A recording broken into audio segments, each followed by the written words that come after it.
Good morning, Chenrezig. Good morning, Damcho. How are you? I believe we're okay. We're doing okay. No major issues. That was a bummer last week, wasn't it? It was quite interesting. Normally someone else sets this up. So we've got other things on, so I had to set it up, and there's something that I hadn't come across before. So happens. The joys of being live. Yes, in fact, that's the only time we learn is when it's live, because we're not allowed to practice on home or whatever. So no, it was an interesting thing because the schedule really booked up very quickly, and you get the feeling when things run too smoothly. Well, there's some more swapping around now. We've got some more people do it anyway. Some more people we've trained. So eventually, as more people swap around, and everyone will become totally familiar. Yeah, you guys have done it so well for the last year. I think you can have an off day. Oh well, yeah, we've it's the midnight session that's really the thing that's sort of causing what do we do about it. So that's all right. We're doing okay. Oh, good. Do you know whether Sangha cadre is locking in? Can you see that? Because I've heard that as the first one. Losang cadre, is it? I got a Sangha cadre, and then Losang later. She's the first one. She's up now. Okay. She is up now. Yeah. Okay. So as we speak, so it's us. Obviously, it's just us two rather, online at the moment. So I can start a video if you like. Or... If we're live and nobody's there to take the post, I can fill that. That's not a problem. It's not a problem at all. Rather than, as I'm here, I might as well do the session. Then then run a video. Remember, our audience like it live. I know. Sure. Yeah, no problem at all. Okay. Yeah. It seems like I've just gone on to YouTube again just to make sure we can. If we're live and nobody's there to take it. Everything, audio and video seems okay, so we're ready to go. Okay. Okay. I don't see us yet. There you go. Okay. All right. I'll take it on then. Thank you very much. Good morning, everyone. Welcome to Prayerathon. It's just another wonderful week of dedication and prayers. As advised by our Guru Lama Zopa Rinpoche, to benefit all sentient beings, particularly due to the crisis of COVID. And of course, more suffering is now carrying on. If we look at the conflicts that are carrying on around the world, with Israel, Palestine, needless to say, all the issues in occupied territories like Tibet and the Uyghurs, what we have done in Myanmar and other places around the world. It just seems like it's just a big flare up of a lot of issues, where people just succumb to greed and power, the lust of power. So let's make sure we keep this session then as harmonious as we possibly can, to give you, if you're listening in, a break from the turbulent aspects of modern living. And also you may be here because you want to take part in the practice due to the advice of Lama Zopa. You may be here because of friends and family have been taken ill with COVID or have passed on, and you just like to be in a community that encourages the prayers. So we're here for that. If you find you're struggling really deeply with issues that we can't resolve here with the prayer sessions, then please don't be afraid to seek professional advice from your doctors or Lifeline, whatever is out there. Don't make abrupt permanent decisions on temporary problems. Hard as the pandemic might appear, and all the stuff that's going on around the world, it's just a temporary thing. You know, there will be a period coming again of balance and harmony in this world. We're just seeing the effects, you know, of a virus in many ways: social virus, moral virus, and then of course, you know, the medical. So let's take a few moments just and take a few breaths. And just focus the mind on the here and now.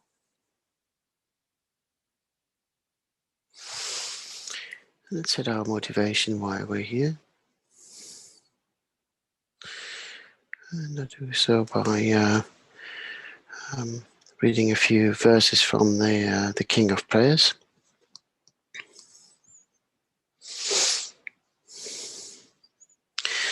May I ease the suffering in the lower realms and in the many directions and dimensions of the universe, and may I guide all wanderers in samsara to the pure bliss of awakening, and be of worldly benefit to them as well.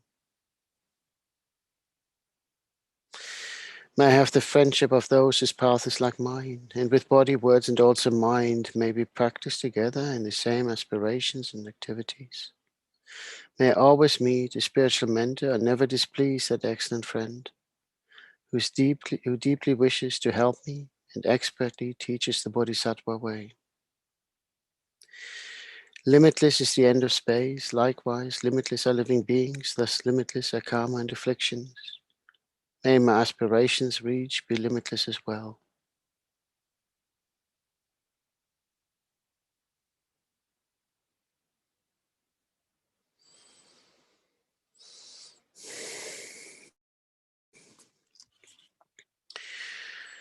If we visualize in the space in front of us, our Guru in the aspect of Chenrezig. If you had the initiations, please feel free to self-generate. Otherwise, just visualize the deity in the space in front or just above the crown of your head. If you're joining us from a different spiritual path, feel free to visualize the deity you most closely associate with compassion. And if you're joining us from a spiritual line in which you feel uncomfortable visualizing deities, just visualize a clear light in the space in front of you above the crown of your head, and let that light be filled with unconditional love and compassion for all sentient beings.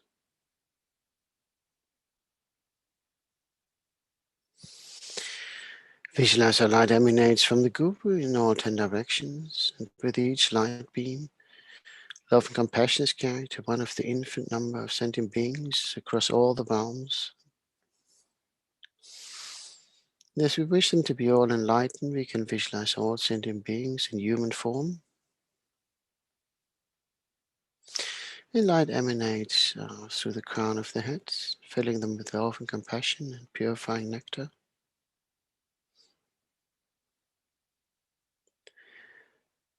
And as we feel the light enter our own bodies, we can feel how atom by atom, that loving light nectar cleanses away all negative afflictions and karma of past lifetimes. And we can feel the benefit, how the weight is lifted from our shoulders, how we may be able to stand up after having carried such a heavy load for many, many lifetimes, which brought us nearly down to our knees. Just being able to breathe again, to be free from the aches and pains of that heavy load. Maybe, it's easier sometimes to visualize you having worked all day out on a building site or in a field, covered all in dust and dirt and all sorts, just coming in and having this lovely, refreshing shower that washes away all the dirt of the day, rejuvenates, refreshes, makes us feel whole again. And we recognize that a lot of the suffering of past lifetimes that we have encountered. It's down to the actions of our body, speech, and mind.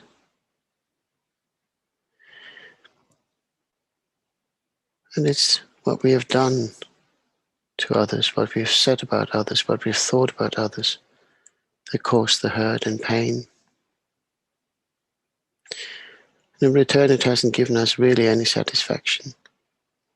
It created the causes for us to suffer by being unkind, not showing compassion where it was needed. Our own pain should not be an excuse to make other beings suffer. And the same way we don't want to be kept in a state of suffering. We recognize that that same holds true for all other sentient beings. So we ask their forgiveness.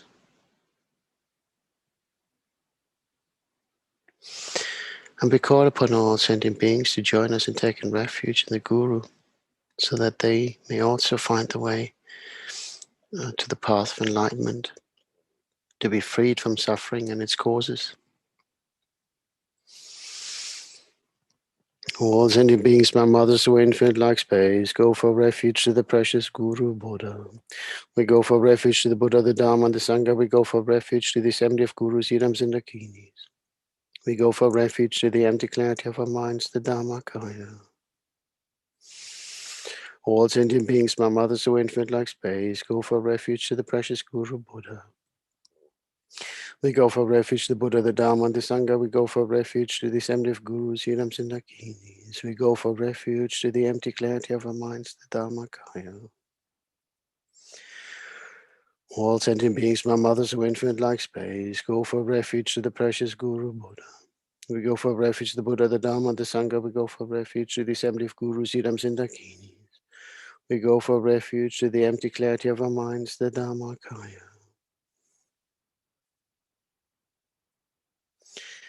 Having invited all mother sentient beings to join us in taking refuge in the Guru is pleased. And as the Guru is pleased, he smiles upon us, and we can feel more and more of that purifying nectar, intensifying, cleansing more and more of the negative karma and delusions that we have carried, filling us with light, atom by atom, and the spaces between those atoms. And we begin to return light back to the Guru. And constantly exchanging ourselves with the Guru, we begin to glow more and more until we're purified. And we begin to exchange ourselves with all other sentient beings. And as we exchange ourselves with the Guru and those beings, we become one light, one mind, one with the Guru essence, all one in Buddha nature. And again, we recognize the suffering that we have created was down to the actions of body, speech, and mind, represented by Om. Om also represents the holy body, speech, and mind of the Guru. But in order to achieve that state, we need to acquire wisdom and compassion, Mani and Padma, and combine them in Om. So as we recite the Mani mantra a few times out loud, and then the rest on breath, we keep on visualizing how we exchange ourselves with those sentient beings and dispel more and more of the darkness that is ignorance and delusion of the mind, afflictions, and negative karma. And as more and more sentient beings join us, we shine brighter and brighter, providing a beacon of hope and safety for all those still lost in the darkness.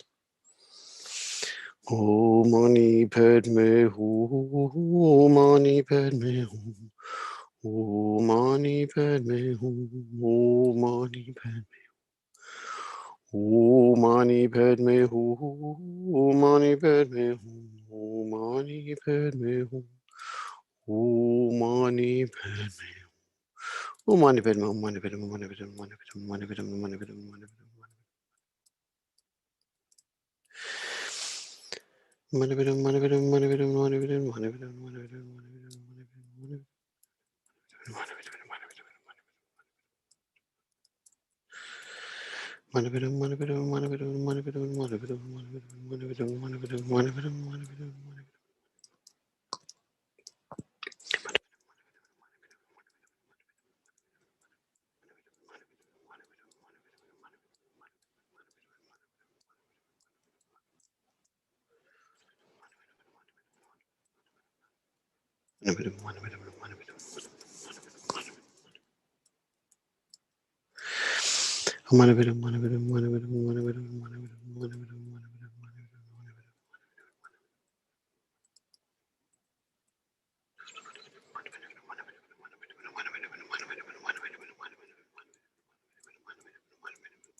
Having recognized the faults of past lifetimes, having asked for forgiveness from all mother sentient beings, having taken refuge in the Guru, and recited many mantras, maybe visualize ourselves now as pure, and hold on to the pure essence for as long as possible, at least for the duration of these prayers. Maybe now recite the main prayer of Thangtong Gyalpo. We recite the prayer 3 times, and depending on the time you have for your own practices, you can think about reciting 3 times, 1 for body, 1 for speech, 1 for mind. If you want, you can recite 1 for each of the 6 realms, or 3 for each 6 realms to address body, speech, and mind in all those areas. Or you recite as many times as you like. But deep down, the essence is not so much the volume of recitations, but the purity of your intention to recite these prayers. So always do it from a genuine heart, from a kind heart, so that you may benefit all sentient beings. May all the diseases that are in the minds of sentient beings that result from karma and temporary conditions such as the harms of grasping, illness, and the Buddhas not occur in the realms of the world. May whatever sufferings there are from life-threatening diseases that, like a butcher leading an animal to be slaughtered, separate the body from the mind, it remains not occur in the realms of the world.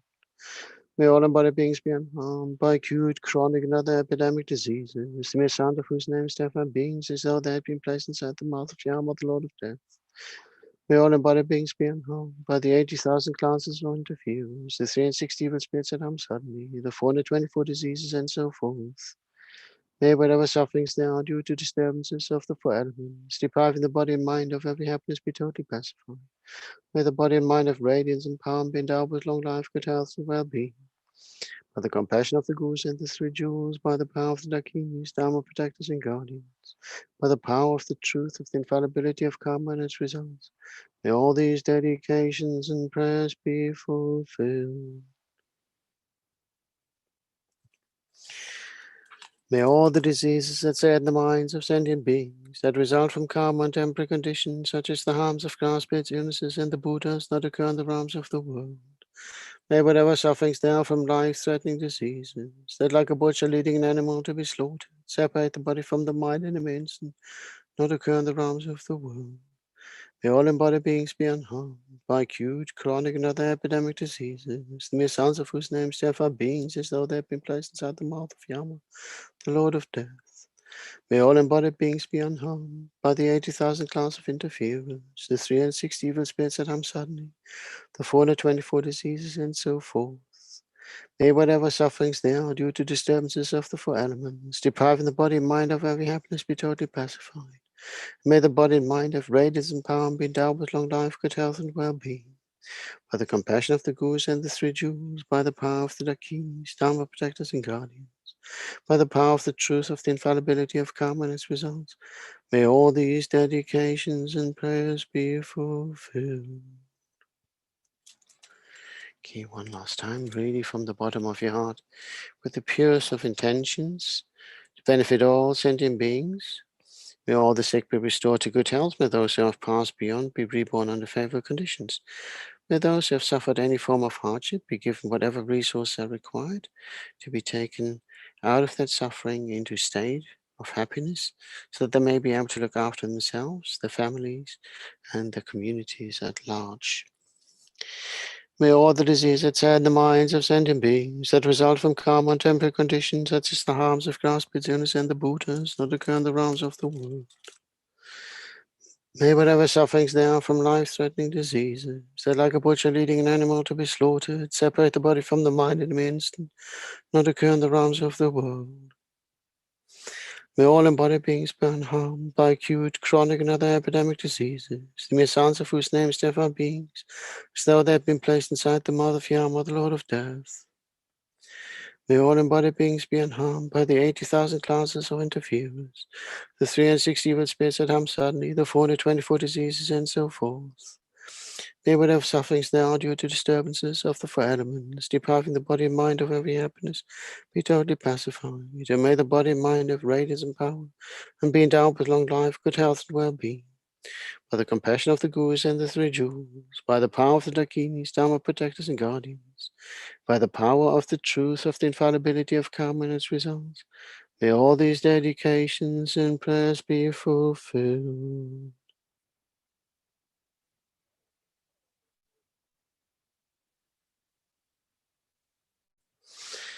So these are the main recitations for this prayer. To visualize now how all the root seeds or the seeds of suffering are being destroyed. And why are we going for the seeds? Well, we want to stop it from germinating again. If we just trim the hedges, we don't really tackle the root causes. And okay, we might not necessarily see the seeds directly being destroyed. It might take a little while, but in the same way, if you put weed killer down, it takes a little while for, getting into the roots and then coming through the roots and will the plant away. And you still have tidying up to do. And right now, hopefully, it's just a tidying up when we see some of the areas flare up, like in Brazil, India, and Nepal.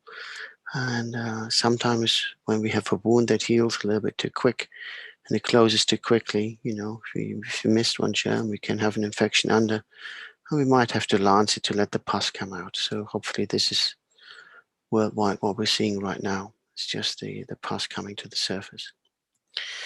Let's do dedications. May we dedicate to the benefit of all mother sentient beings. May all mother sentient beings be free from suffering and its causes.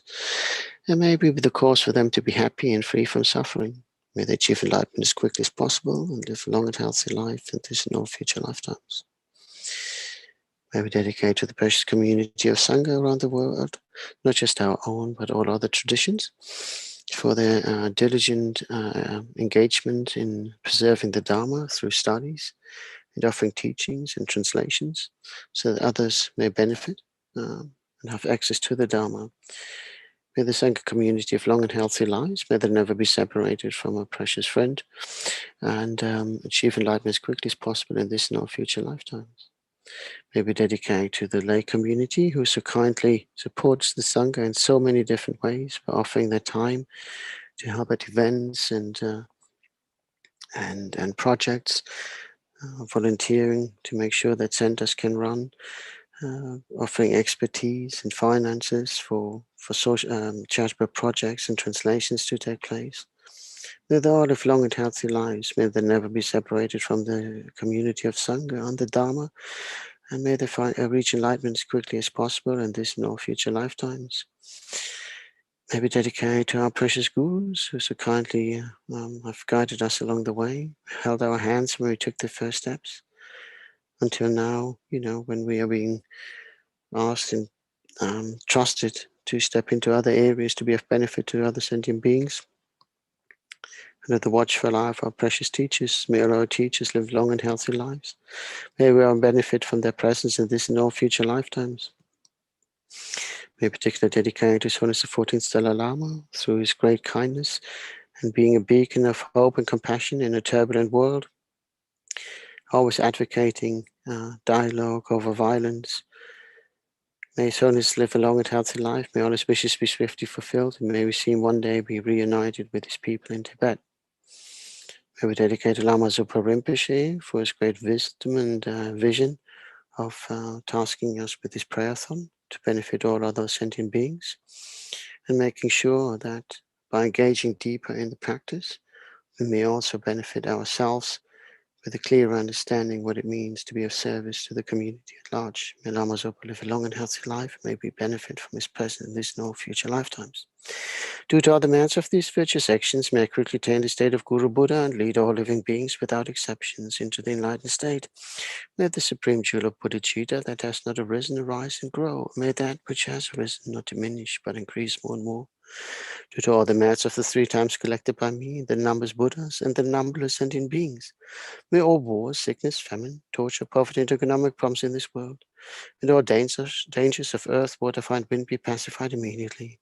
And may perfect peace and happiness prevail in one's hearts and lives. May the Buddha Dharma last for a long time, and may all sentient beings in this world meet the Buddha Dharma and achieve enlightenment as quickly as possible. Due to all the past, present, and future merits collected by me, and all the merits of the 3 times collected by the numberless Buddhas and numberless sentient beings, which are completely empty of existing from their own side. May I, who am completely empty of existing from my own side, achieve that state of full enlightenment, which is completely empty of existing from its own side, and lead all sentient beings who are completely empty of existing from their own side to that state which is completely empty of existing from its own side, by myself alone, who is completely empty of existing from my own side.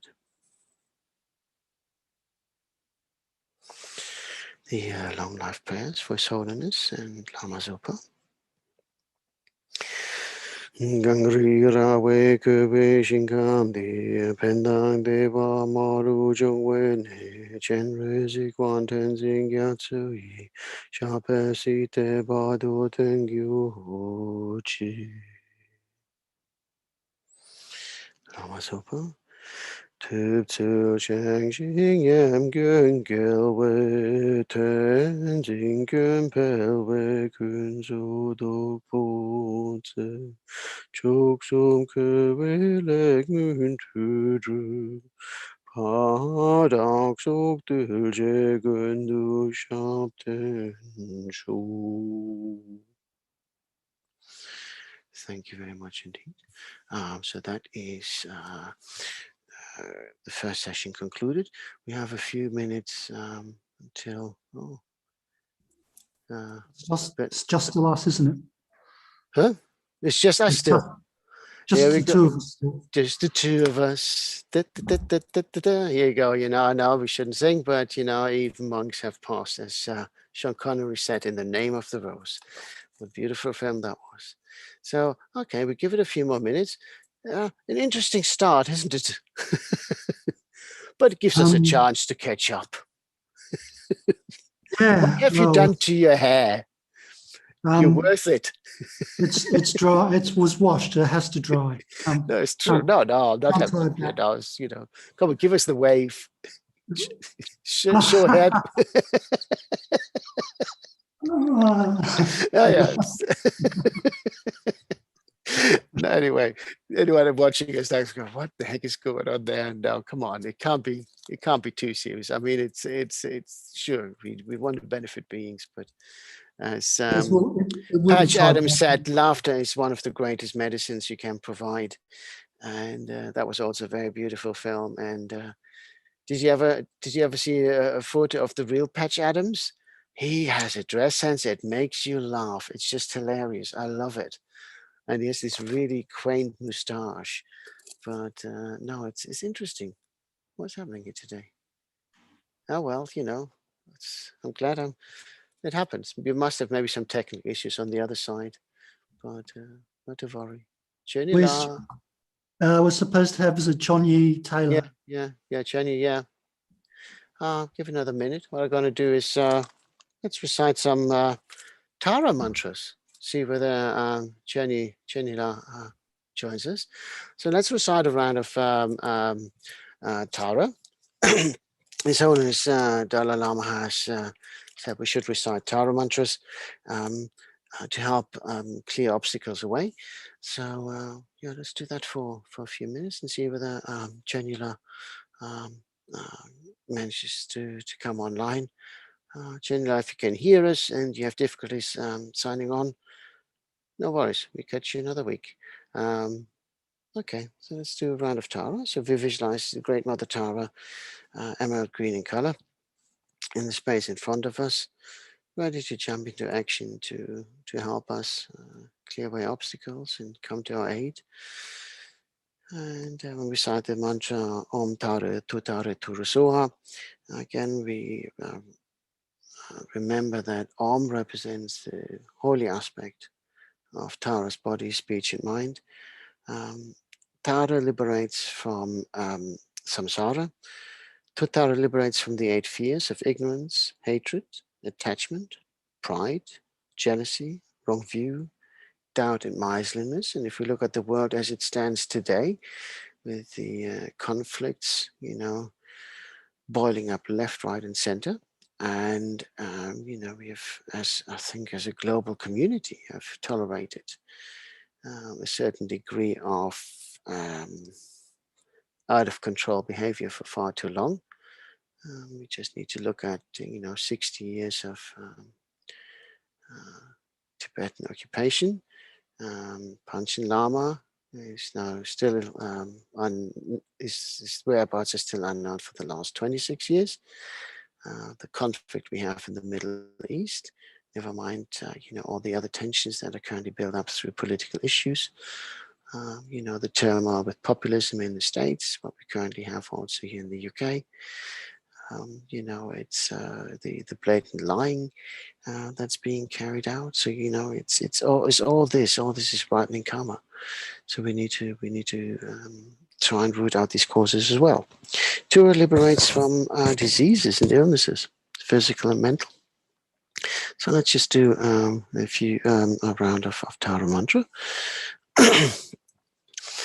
Om Tare Tutare Turusoha, Om Tare Tutare Turusoha, Om Tare Tutare Turusoha, Om Tare Tutare Turusoha, Om Tare Tutare Turusoha, Om Tare Tutare Turusoha, Om Tare Tutare Turusoha, Om Tare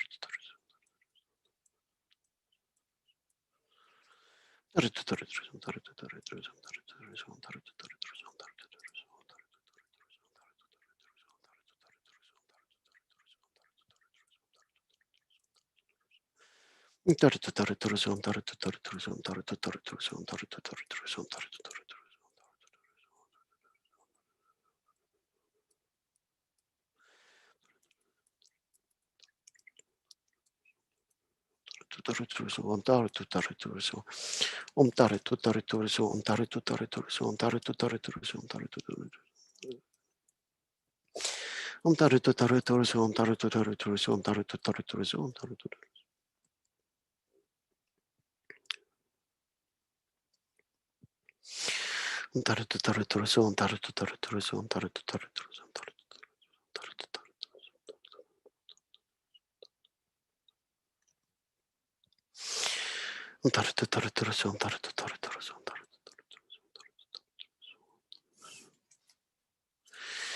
Okay, so I think we can safely assume that if you were expecting Venerable Chönila,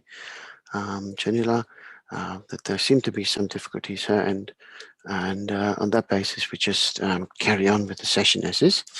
Let's just quickly reset the motivation by calling our Mother Sentient Beings to join us in taking refuge. May all sentient beings, my mothers who infinite like space, go for refuge to the precious Guru Buddha. We go for refuge to the Buddha, the Dharma, the Sangha. We go for refuge to the assembly of Gurus, Siddhams, and Dakinis. We go for refuge to the empty clarity of our minds, the Dhammakaya. All sentient beings, my mothers who infinite like space, go for refuge to the precious Guru Buddha. We go for refuge to the Buddha, the Dharma, the Sangha. We go for refuge to the assembly of Gurus, Siddhams, and Dakinis. We go for refuge to the empty clarity of our minds, the Dhammakaya. May all sentient beings, my mothers who are infinite like space, go for refuge to the precious Guru Buddha. We go for refuge to the Buddha, the Dharma, the Sangha.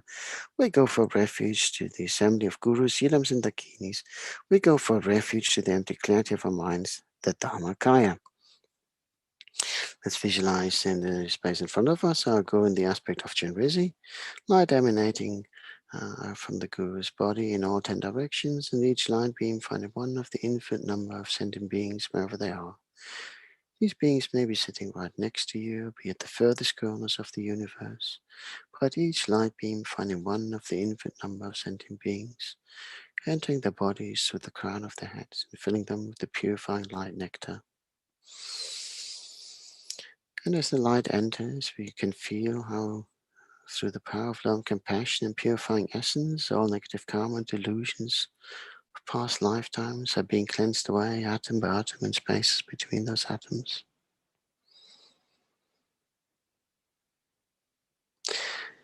And we recall that because of the actions of our body, speech, and mind, we have created so much sufferings for other sentient beings, and in return created the conditions for us to suffer.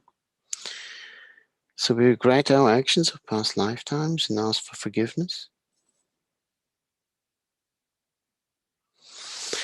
And we set the motivation to, from now on, act in a beneficial way to all sentient beings, to be compassionate, and not let our own misfortunes dictate us mistreating others.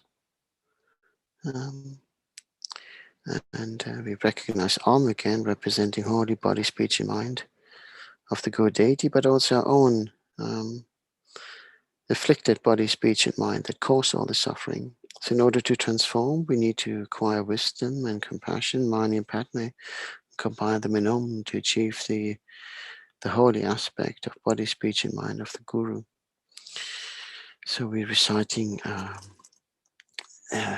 Mani mantras, and keep on visualizing how you exchange yourself with pure light with the Guru, and also as you fill more and more with light, how you exchange yourself with all other sentient beings.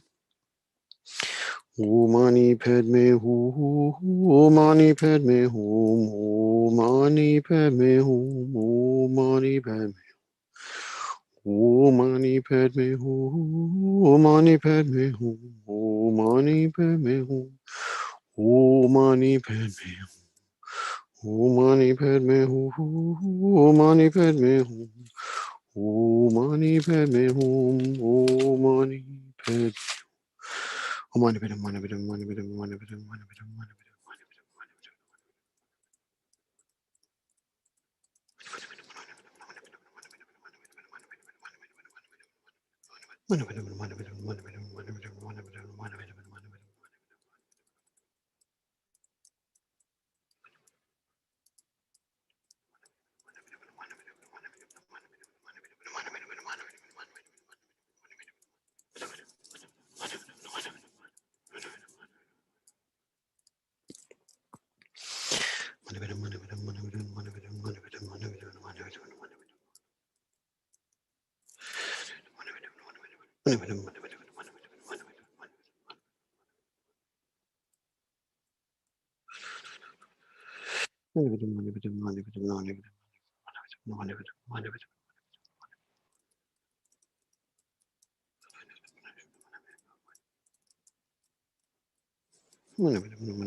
And we recited many Mani mantras, and through the great love and compassion of the Guru, may we visualize ourselves as pure, holding on to that pure state. We just refresh the image of the Green Tara, Great Mother in front of us, and we do one more round of Tara mantras, just to help overcome any obstacles that we face throughout this practice. May also communications to other parts of the world remain open, so that precious Sangha can join us. Om Tare Tutare Turusoha, Om Tare Tutare Turuso, Om Tare Tutare Turuso, Om Tare Turuso.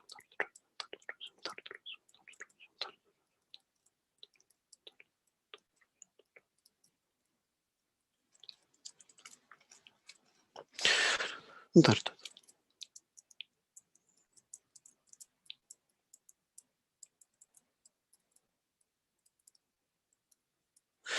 Om Tare Tutare Turuso, Om Tare Tutare.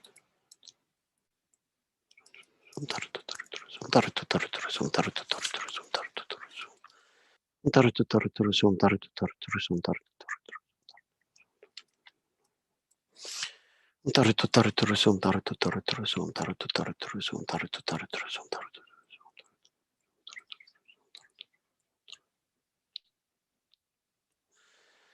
Om Tare Tutare Turuso, Om Tare Tutare Turuso.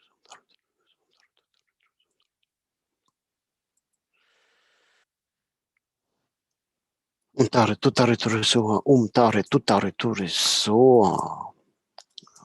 The Great Mother has removed all the obstacles. And as we're here, we might as well then call upon the guardians to join us. We call on Vajrapani for Vajrayana and Black Manjushri. So for Vajrayana, as we recite the mantra, visualize how you put on a protective suit, either a suit of armor, or if you want to think in medical terms, a medical gown. And the gown and the suit have in this instance, have to have two functions: to protect us from any germs coming to us, given the area that we're working in, but also, if you haven't purified sufficiently, to pass on any contagions to the patient. So if you visualize a ferocious looking dark blue Vajrapani in the space in front, his feet are stretched out, and he holds a Vajra in his right hand and his necklace in the left. His body is blazed with transcendental wisdom fire, and from his body are emitted fire garudas, iron scorpions, black pigs, wind, fire, noxious vapors of poisonous gases, which like violent winds and hailstorm destroy all diseases, epidemics, spirit harms and interferes. And as His Holiness reminds us, we're not really interested in the destructions of the being itself. We wish to transform the being, the motivation of the being, the root causes that make the being act a certain way, in a negative way. We want to change that into positive action, so that the being may find liberation and therefore enlightenment. Vajapedum Madhaswari Ped Nibashena Gananta Savrita Hanana Vashna Rakshak Suha. Vajapedum Madhaswari Ped Nibashena Gananta Savrita Hanana Vashna Rakshak Suha. Vajapedum Madhaswari Ped Nibashena Gananta Savrita Hanana Vashna Rakshak Suha. Vajapedum Madhaswari Ped Nibashena Gananta Savrita Hanana Vashna Rakshak Suha. Vajapedum Madhaswari Ped Nibashena Gananta Savrita Hanana Vashna Rakshak Suha. Was a bed, was very bad, never seen a gun tata, sabrita, hanana, version of Rakshaksu. Was a bed, but was very bad, never seen a gun tata, sabrita, hanana, version of Rakshaksu. Okay, Black Manjushri. Visualize a breathful looking Black Manjushri, 3 eyes, 2 hands, and he holds a scripture in the left and a sword in the right. He is adorned with precious bone ornaments and stands in the midst of a mass of fire. Flames of clear light emanated from his heart, pervading inside and outside of our bodies and the bodies of all other sentient beings, purifying all negative karma, obstructions, sickness, spirits, dangers, burning away all black magic, curses, and so forth. Om tam chu chu su du su du mi su ningula chakala chakam sham tam pepe su om tam chu chu su du su mi su ningula chakala chakam sham tam pepe su om tam chu chu su du su mi su ningula chakala chakam sham tam pepe su om tam chu chu su du mi su ningula chakala chakam sham tam pepe su om tam chu chu su du mi su ningula chakala chakam sham pepe su om tam chu chu su du mi su ningula chakala chakam sham tam pepe su om tam chu chu su du mi su ningula chakala chakam sham tam pepe su om tam chu chu su du mi su ningula chakala chakam sham tam pepe su. Okay. So if we recite the main prayer now of Thangtong Gyalpo, we recite the prayer 3 times, and if we visualize, and as we recite 3 times. So if you want to allocate more of a meaning to the prayers that you recite, again, if you think about 3 recitations, 1 for body, 1 for speech, 1 for mind, where afflictions and suffering can take place and can be created from. You can also go, if you go for the 6 rounds, 1 each, or 3 times 6, or if you have more time, just many recitations, just give those recitations a purpose and the meaning, so that it's not just a flow of words, but give it really pure intention. And our intention is to ease the suffering and destroy all the seed causes. So as we recite these prayers, we will keep on visualizing how we're burning away all the seeds, stop them from germinating again, that give rise otherwise to suffering. And this in all future lifetimes. Excuse me for.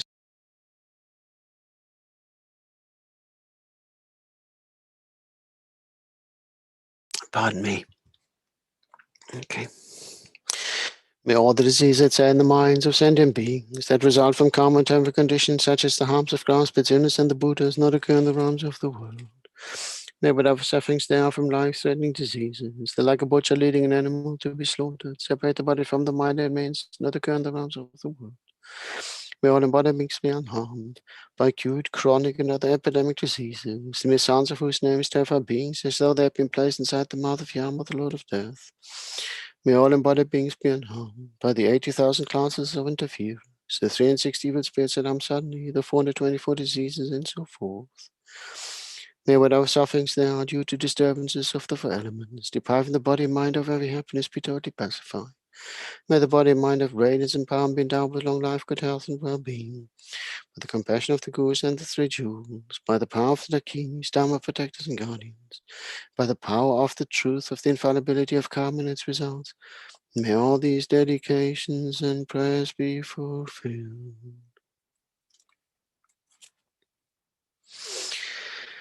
May all the diseases that sadden the minds of sentient beings, that result from karma and temporary conditions, such as the harms of grass, pits, illnesses, and the Buddhas, not occur in the realms of the world.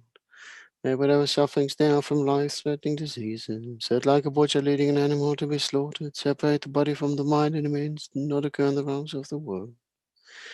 May all embodied beings be unharmed by acute, chronic, and other epidemic diseases, the mere sounds of whose names terrify beings as though they have been placed inside the mouth of Yama, the Lord of Death. May all embodied beings be unharmed by the 80,000 classes of interviews, the 360 evil spirits at home suddenly, the 424 diseases, and so forth. May whatever sufferings there are due to disturbances of the four elements, depriving the body and mind of every happiness, be totally pacified. May the body and mind have radiance and power and be endowed with long life, good health, and well-being.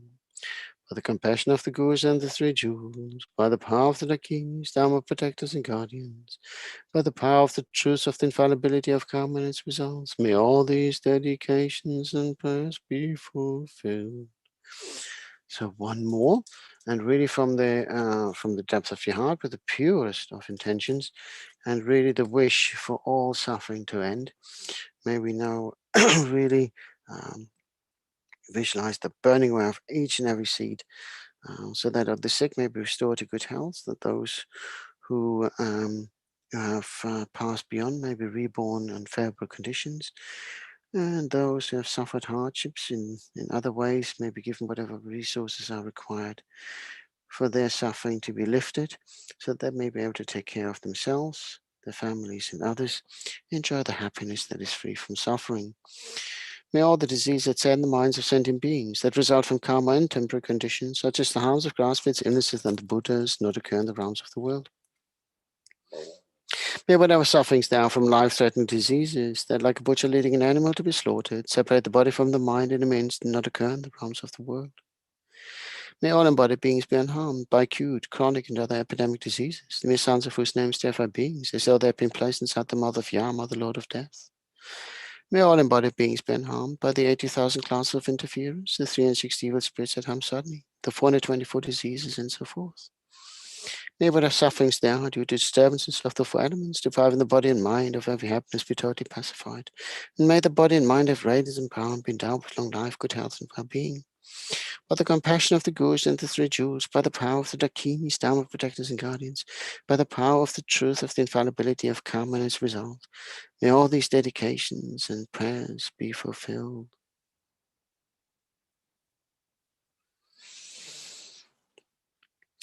If we just consider a couple of those lines, may all embodied beings be unharmed by acute chronic epidemic diseases. Okay. If we think about those, we think about, us, maybe our family, maybe, on a wider scale, we really should engage in all the sentient beings. But when we come to the line of may all embodied beings be unharmed by the 80,000 classes of interferers, the 360 evil spirits at home suddenly, how many of you would include those beings, the interferers and the spirits, within those that need our compassion? We may not necessarily be able to deal with them at our current level, but nonetheless, these beings act a certain way because that's what their seed motivation is. The program is designed that way. We can't really exclude them. We should be wishing for them to be freed as well, so that they no longer cause harm. It's because of them doing the harm that they're kept in that particular cyclic existence. So they also need our compassion in the same way Yama does. Yama, the Lord of Death, has a function to fulfill. And we can fear him or we can respect him. So again, we all have our function. You might not like the traffic warden that gives you a ticket. But then hey, you chose to park a certain way, you chose to come back a bit late. So the traffic warden is just doing his job. That's what their function is. In the same way the Yama has a function, the spirits have a function. We might not agree with that function because it's harmful, but that's what they're programmed to do. We just need to reprogram them. Okay. So let's go for dedications.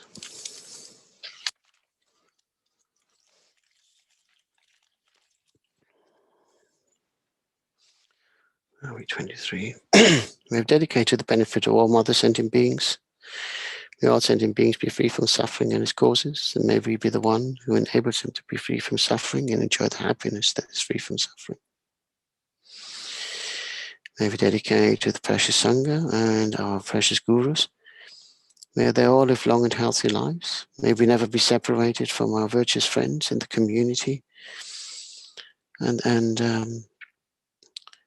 may we all achieve enlightenment as quickly as possible to benefit all other sentient beings. May particularly dedicate to His Holiness the 14th Dalai Lama for his great wisdom and love and compassion for all sentient beings. When the world is torn apart by political unrest, by populism, greed, everything His Holiness has remained one constant presence of advocating compassion and dialogue over violence. His Holiness live a long and healthy life. May we always benefit from His presence in this and all future lifetimes. And may we see one day His Holiness be able to see His people again in Tibet. May we also thank and dedicate to Lama Zopa Rinpoche for his great wisdom and vision to make us engage with this practice of Thangtong Gyalpo for the past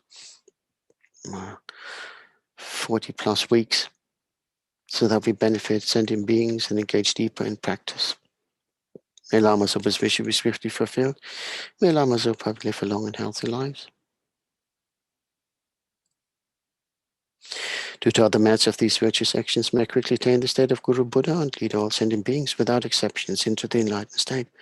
May the supreme jewel of bodhicitta that has not arisen arise and grow, may that which has arisen not diminish, but increase more and more.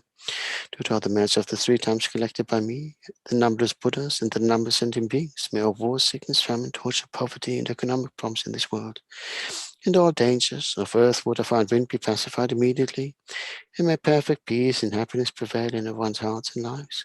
May the Buddha Dharma last for a long time. May the sentient beings in this world meet the Buddha Dharma and achieve enlightenment as quickly as possible.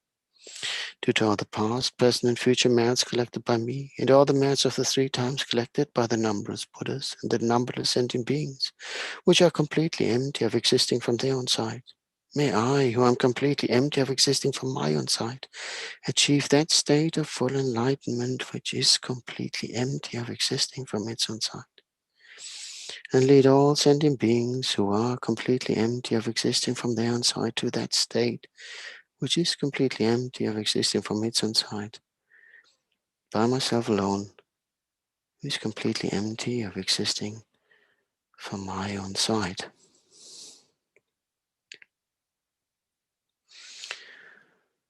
Okay. Long life prayers for His Holiness and Lama Zopa. Gangri rawe kwe jingam di pendang dewa malu jongwe ne Chenrezig Gyalpo yi shape si te bado thank you chi. Tupsu shang xing yam kyun gelwe tenzing kyun pelwe kun zo do po tse chok so kwe lek mun tu tru pa dak sok dul je gun du sham ten shu. Okay, so that completes this part of the prayers.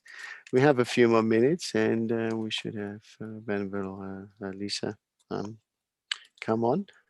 And if she's not here yet, don't worry. There's plenty of Tara mantras to be recited. Hey, I'm here. Good morning. Good. How are you? Good evening to you. Very well, thank you. Lovely to see you. Yeah, well, it's just a brief cameo appearance because next week I've got Nyungne. So. Oh, lucky you. Lucky well, yes. you. In some ways, yes. I hope it's not too hot for them, though. No, it's winter here, remember? We're the opposite. Yes. Oh, yes, it's true. Perfect time for doing Nyungnes. I don't know. 3. Yeah, well, even that can be hard enough. But I always enjoyed this. You never know what the outcome is. You go in, you had a few nice ones, and you can have the one that really challenges you, either mentally, physically, or in other ways, and or both. And that was always the wonderful, unpredictable thing, and the joy you still get out of it. Wonderful practice. It's a great practice. Yes. Anyway, are you also Sorry? Are you set? Yes, I'm also. Okay. I Okay, hand thank over you. to you and I see you at the end. Okay. Are you doing the next one, are you? I'll do the next one. Yeah. Yeah. See you later. Okay. Thanks, Bye-bye. Dr. You. So let's begin, but as usual, by generating a positive motivation for doing this session, this practice composed by Thangtong Gyalpo. So the moment it's easy to feel compassion, each time I watch the news and see what's happening in India and other countries around the world, then A, you realize how fortunate we are to be here in Australia and relatively safe. And B, just the unfortunate circumstances that other people are living in around the world, especially in India at this time. And as I'm sure you all know, the crematoriums are overwhelmed, the hospitals are overwhelmed. Traditionally, Hindus have a cremation pyre with wood in which they burn bodies. And because of the number of deaths, then there's no longer enough wood. And for poor people, it's very hard even ordinarily to find the resources to be able to pay for wood for the cremation. So now they're simply dumping bodies into the river, especially the Ganges, which they regard as a holy river. So of course, this is bringing its own problems as a consequence.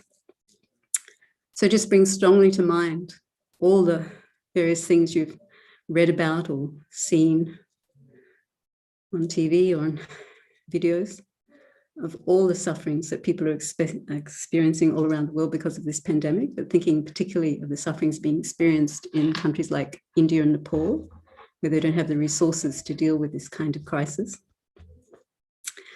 So generate a strong mind of compassion, this wish to free all beings from their suffering, but more importantly, from the causes of their suffering, negative karma and delusions.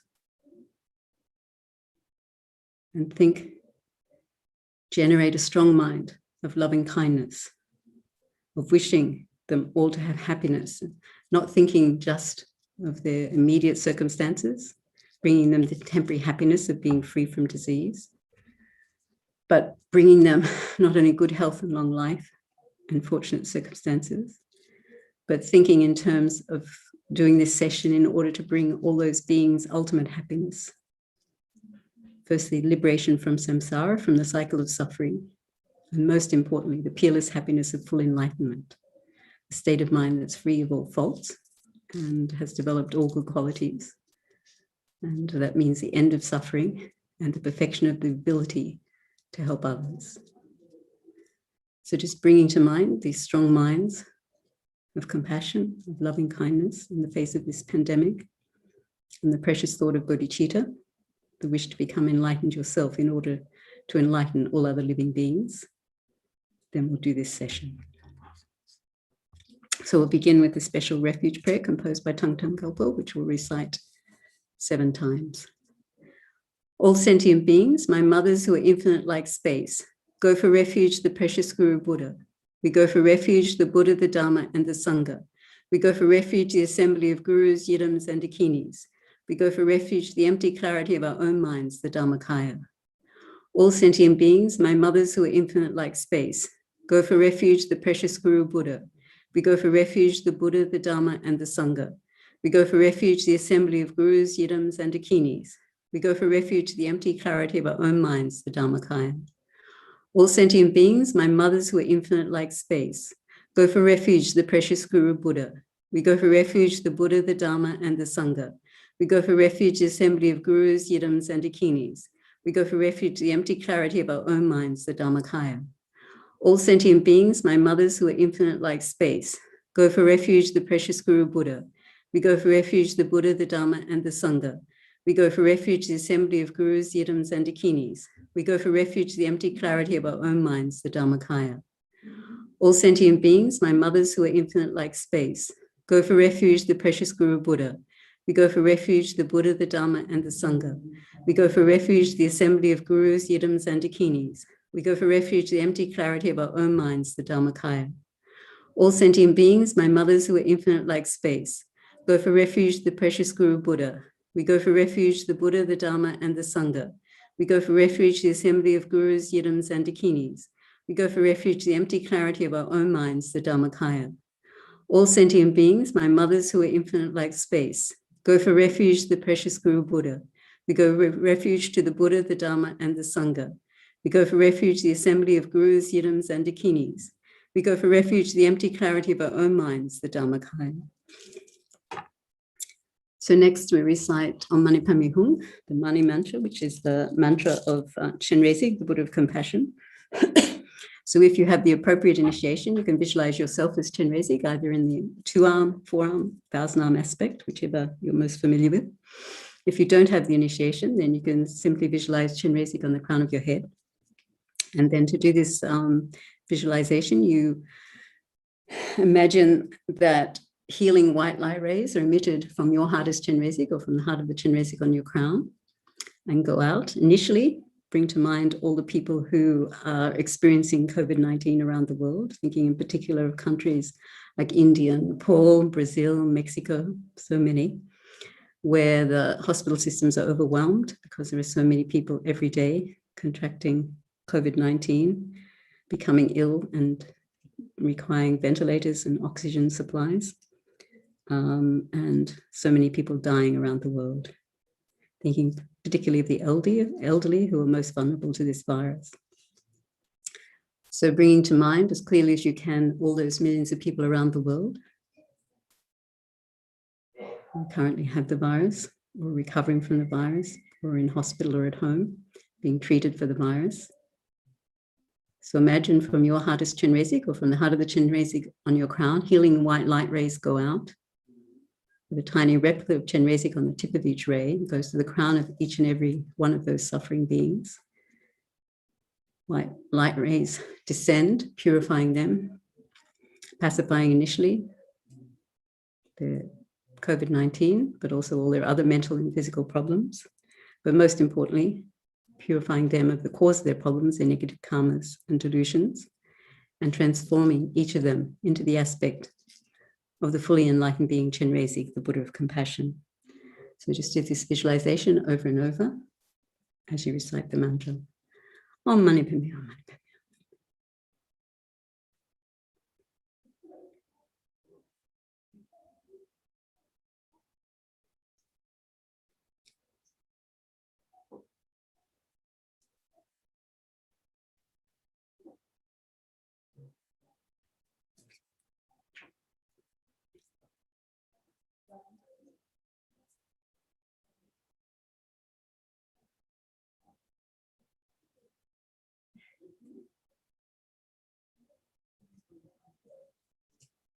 Om Mani Padme Hum. So now rejoice, feeling happiness from your heart, that even at the level of visualization, that you've been able to relieve all those millions of people around the world experiencing COVID-19 from their physical and mental suffering, and more importantly, from the cause of that suffering, their negative karma and delusions, and transform them into the aspect of compassion Buddha, Chenrezig. So next, bring to mind all the millions of frontline workers around the world who are caring for those with COVID-19, whether in hospitals or at home. So think of all the many people for each hospital that work there to keep it functioning. And we're not thinking just of the immediate frontline workers, the doctors and nurses and so forth, but of people like the porters, the cleaners, the cooks in hospitals, all the many people that have to work so hard to cope with this pandemic. Also remember all the people who are caring for people with COVID-19 at home, those who aren't sick enough to be in hospital or for whom there's no space in hospital. And so these people are sacrificing themselves to take care of others out of their compassion. So bring to mind all those millions of people all around the world in every country, in hospitals and in homes, who are caring for those who've been affected by COVID-19. So again, from the heart of you as Chenrezig, or from the heart of the Chenrezig visualized on your crown, you send out healing white light rays with a tiny replica of Chenrezig on the tip, goes to the crown of each of those beings, millions of people, millions of frontline workers all around the world. And from that Chenrezig, healing white light descends, pacifying their immediate physical and mental problems, and more importantly, purifying them of the causes of all their problems, their negative karma and delusions. So just do this visualization as you recite the manas. Om Mani Padme Hum.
Om Mani Padme Hum. So rejoicing, feeling happiness from your heart, that at the level of your visualization, you've been able to relieve all those frontline workers of all their mental and physical problems, all their exhaustion and anxiety that they're experiencing while they try to help those who've been affected by COVID-19. I think that you've pacified all those mental and physical problems, and more importantly, that you've purified them of the cause of all those problems, their negative karma and delusions, and transformed them into the aspect of Chenrezig, the Buddha of compassion.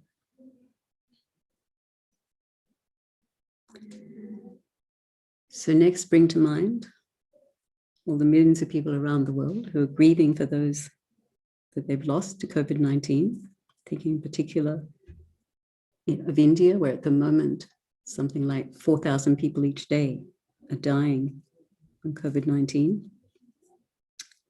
That for each of these people, and there are many more around the world who are dying, there must be at least 10 people, probably more, grieving for them. So bring to mind all those people experiencing grief and loss all around the world, in every country. And with a strong mind of compassion, wishing to relieve them from their suffering. From the heart of you as Chenrezig, or from the heart of the Chenrezig visualized on your crown, send out healing white light rays with a tiny replica of Chenrezig on the tip. Goes to the crown of each of those grieving beings. Healing white light descends, pacifying their grief, their feelings of loss, their sorrow, their anguish. More importantly, purifying them of the cause of all that anguish, their negative karma and delusions. And with the thought of loving kindness, bringing them happiness, transforming them into the aspect of Chenrezig, the Buddha of compassion. So just do this visualization over and over again as you recite the mantra. Om Mani Padme Hum.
Om Mani Padme Hum. So once again, rejoicing, feeling happiness from your heart. That at the level of your visualization, you've been able to relieve all those grieving people, millions of them all around the world in every country. Relieve them of their sorrow and sense of loss. And more importantly, of the cause of all their mental and physical problems, their negative karma and delusions, and transform them into a fully enlightened being, Chenrezig, the Buddha of compassion. So next, bring to mind the millions of people around the world who are experiencing various mental and physical hardships because of this pandemic, even though they might not be affected by the virus itself, because of lockdowns and economic difficulties. There are millions of people suffering around the world. Many people are experiencing physical and social isolation, markedly increased levels of anxiety, depression, suicidal thoughts. And there's been an upsurge in domestic violence, especially violence against women. And we've had some recent cases in Australia of quite horrific violence against women. So of course, these situations are exacerbated because of the isolation and the inability of people to be able to escape their domestic situations. So bring strongly to mind all these various people suffering around the world with a strong thought of compassion from your heart as Chenrezig, or from the heart of the Chenrezig on your crown. Send out healing white light rays with a tiny replica of Chenrezig on the tip. Goes through the crown of each of those beings experiencing physical and mental hardships because of the pandemic. Healing white light rays descend, pacifying their immediate problems, more importantly, purifying them of the cause of all their problems, their negative karma and delusions, and transforming them into the aspect of Chenrezig, the Buddha of compassion, a fully enlightened being. So just do this visualization over and over again as you recite the mantra. Om Mani Padme Hum.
Om Mani Padme Hum. So again, rejoicing, feeling happiness from your heart. And through your visualization, you've been able to relieve all those millions of people around who are experiencing, around the world, who are experiencing hardships because of the pandemic.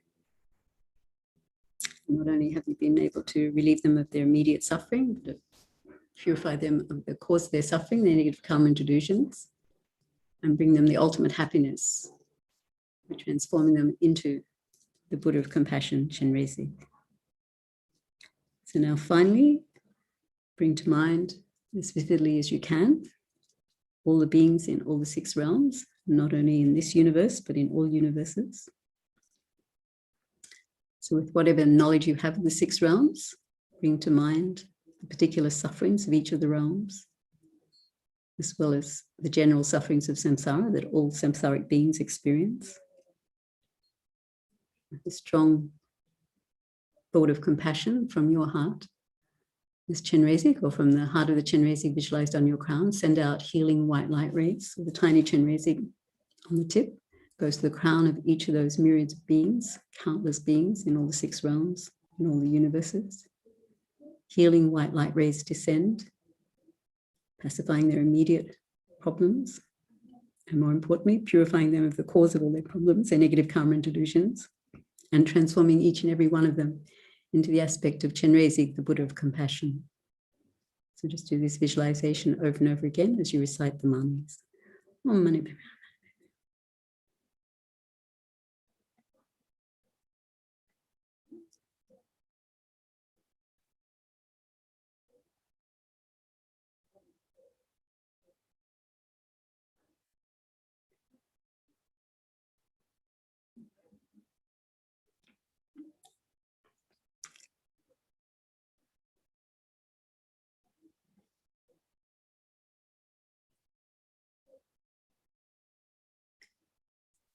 Om Mani Padme Hum.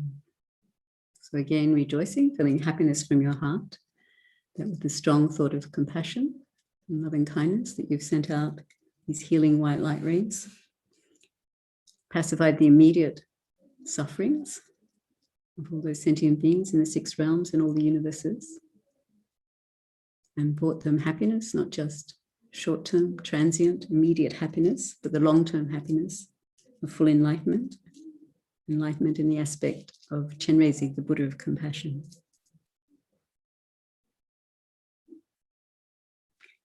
So now we'll recite the actual prayer composed by Thangtong Gyalpo, which liberated the Sakya monastery from disease. May all the diseases that sadden the minds of sentient beings, that result from karma and temporary conditions, such as the harms of graha spirits, illnesses, and the bhutas, not occur in the realms of the world. May whatever sufferings there are from life-threatening diseases that, like a butcher leading an animal to be slaughtered, separate the body from the mind in a mere instant, not occur in the realms of the world. May all embodied beings be unharmed by acute, chronic, and other epidemic diseases, the mere sounds of whose names terrify beings as though they had been placed inside the mouth of Yama, the Lord of Death. May all embodied beings be unharmed by the 80,000 classes of interferers, the 360 evil spirits that harm suddenly, the 424 diseases, and so forth. May whatever sufferings there are due to disturbances of the 4 elements, depriving the body and mind of every happiness, be totally pacified. And may the body and mind have radiance and power and be endowed with long life, good health, and well-being. By the compassion of the gurus and the 3 jewels, by the power of the dakinis, dhamma protectors and guardians, and by the power of the truth, the infallibility of karma and its results, may all these dedications and prayers be fulfilled. May all the diseases that sadden the minds of sentient beings, that result from karma and temporary conditions, such as the harms of graha spirits, illnesses, and the bhutas, not occur in the realms of the world. May whatever sufferings there are from life-threatening diseases that, like a butcher leading an animal to be slaughtered, separate the body from the mind in a mere instant, not occur in the realms of the world. May all embodied beings be unharmed by acute, chronic, and other epidemic diseases, the mere sounds of whose names terrify beings as though they had been placed inside the mouth of Yama, the Lord of Death. May all embodied beings be unharmed by the 80,000 classes of interferers, the 360 evil spirits that harm suddenly, the 424 diseases, and so forth. May whatever sufferings there are due to disturbances of the 4 elements, depriving the body and mind of every happiness, be totally pacified. And may the body and mind have radiance and power and be endowed with long life, good health, and well-being. By the compassion of the gurus and the 3 jewels, by the power of the dakinis, dhamma protectors and guardians, and by the power of the truth, the infallibility of karma and its results, may all these dedications and prayers be fulfilled. May all the diseases that sadden the minds of sentient beings, that result from karma and temporary conditions, such as the harms of graha spirits, illnesses, and the bhutas, not occur in the realms of the world. May whatever sufferings there are from life-threatening diseases that, like a butcher leading an animal to be slaughtered, separate the body from the mind in a mere instant, not occur in the realms of the world.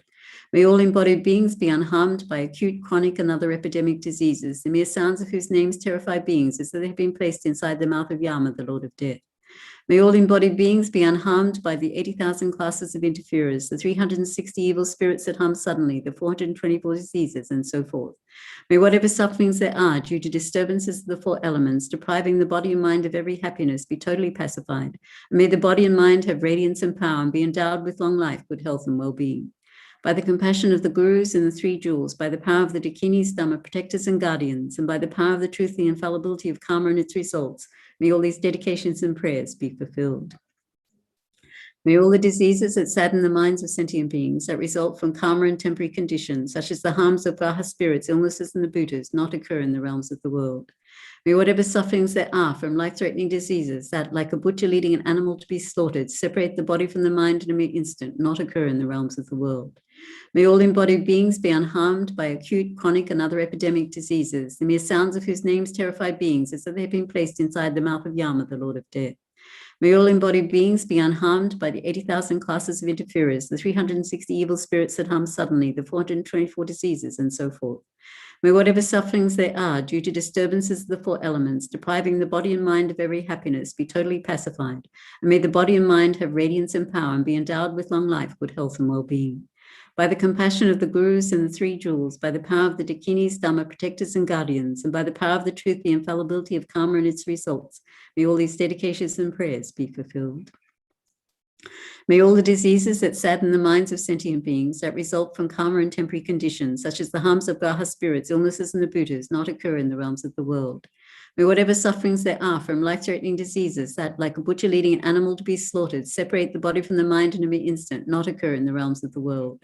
May all embodied beings be unharmed by acute, chronic, and other epidemic diseases, the mere sounds of whose names terrify beings as though they had been placed inside the mouth of Yama, the Lord of Death. May all embodied beings be unharmed by the 80,000 classes of interferers, the 360 evil spirits that harm suddenly, the 424 diseases, and so forth. May whatever sufferings there are due to disturbances of the four elements, depriving the body and mind of every happiness, be totally pacified. And may the body and mind have radiance and power and be endowed with long life, good health, and well-being. By the compassion of the gurus and the three jewels, by the power of the dakinis, dhamma protectors and guardians, and by the power of the truth, the infallibility of karma and its results, may all these dedications and prayers be fulfilled. May all the diseases that sadden the minds of sentient beings that result from karma and temporary conditions, such as the harms of Graha spirits, illnesses, and the Buddhas, not occur in the realms of the world. May whatever sufferings there are from life-threatening diseases that, like a butcher leading an animal to be slaughtered, separate the body from the mind in a mere instant, not occur in the realms of the world. May all embodied beings be unharmed by acute, chronic, and other epidemic diseases, the mere sounds of whose names terrify beings as though they had been placed inside the mouth of Yama, the Lord of Death. May all embodied beings be unharmed by the 80,000 classes of interferers, the 360 evil spirits that harm suddenly, the 424 diseases, and so forth. May whatever sufferings there are due to disturbances of the four elements, depriving the body and mind of every happiness, be totally pacified. And may the body and mind have radiance and power and be endowed with long life, good health, and well-being. By the compassion of the gurus and the three jewels, by the power of the dakinis, dhamma protectors and guardians, and by the power of the truth, the infallibility of karma and its results, may all these dedications and prayers be fulfilled.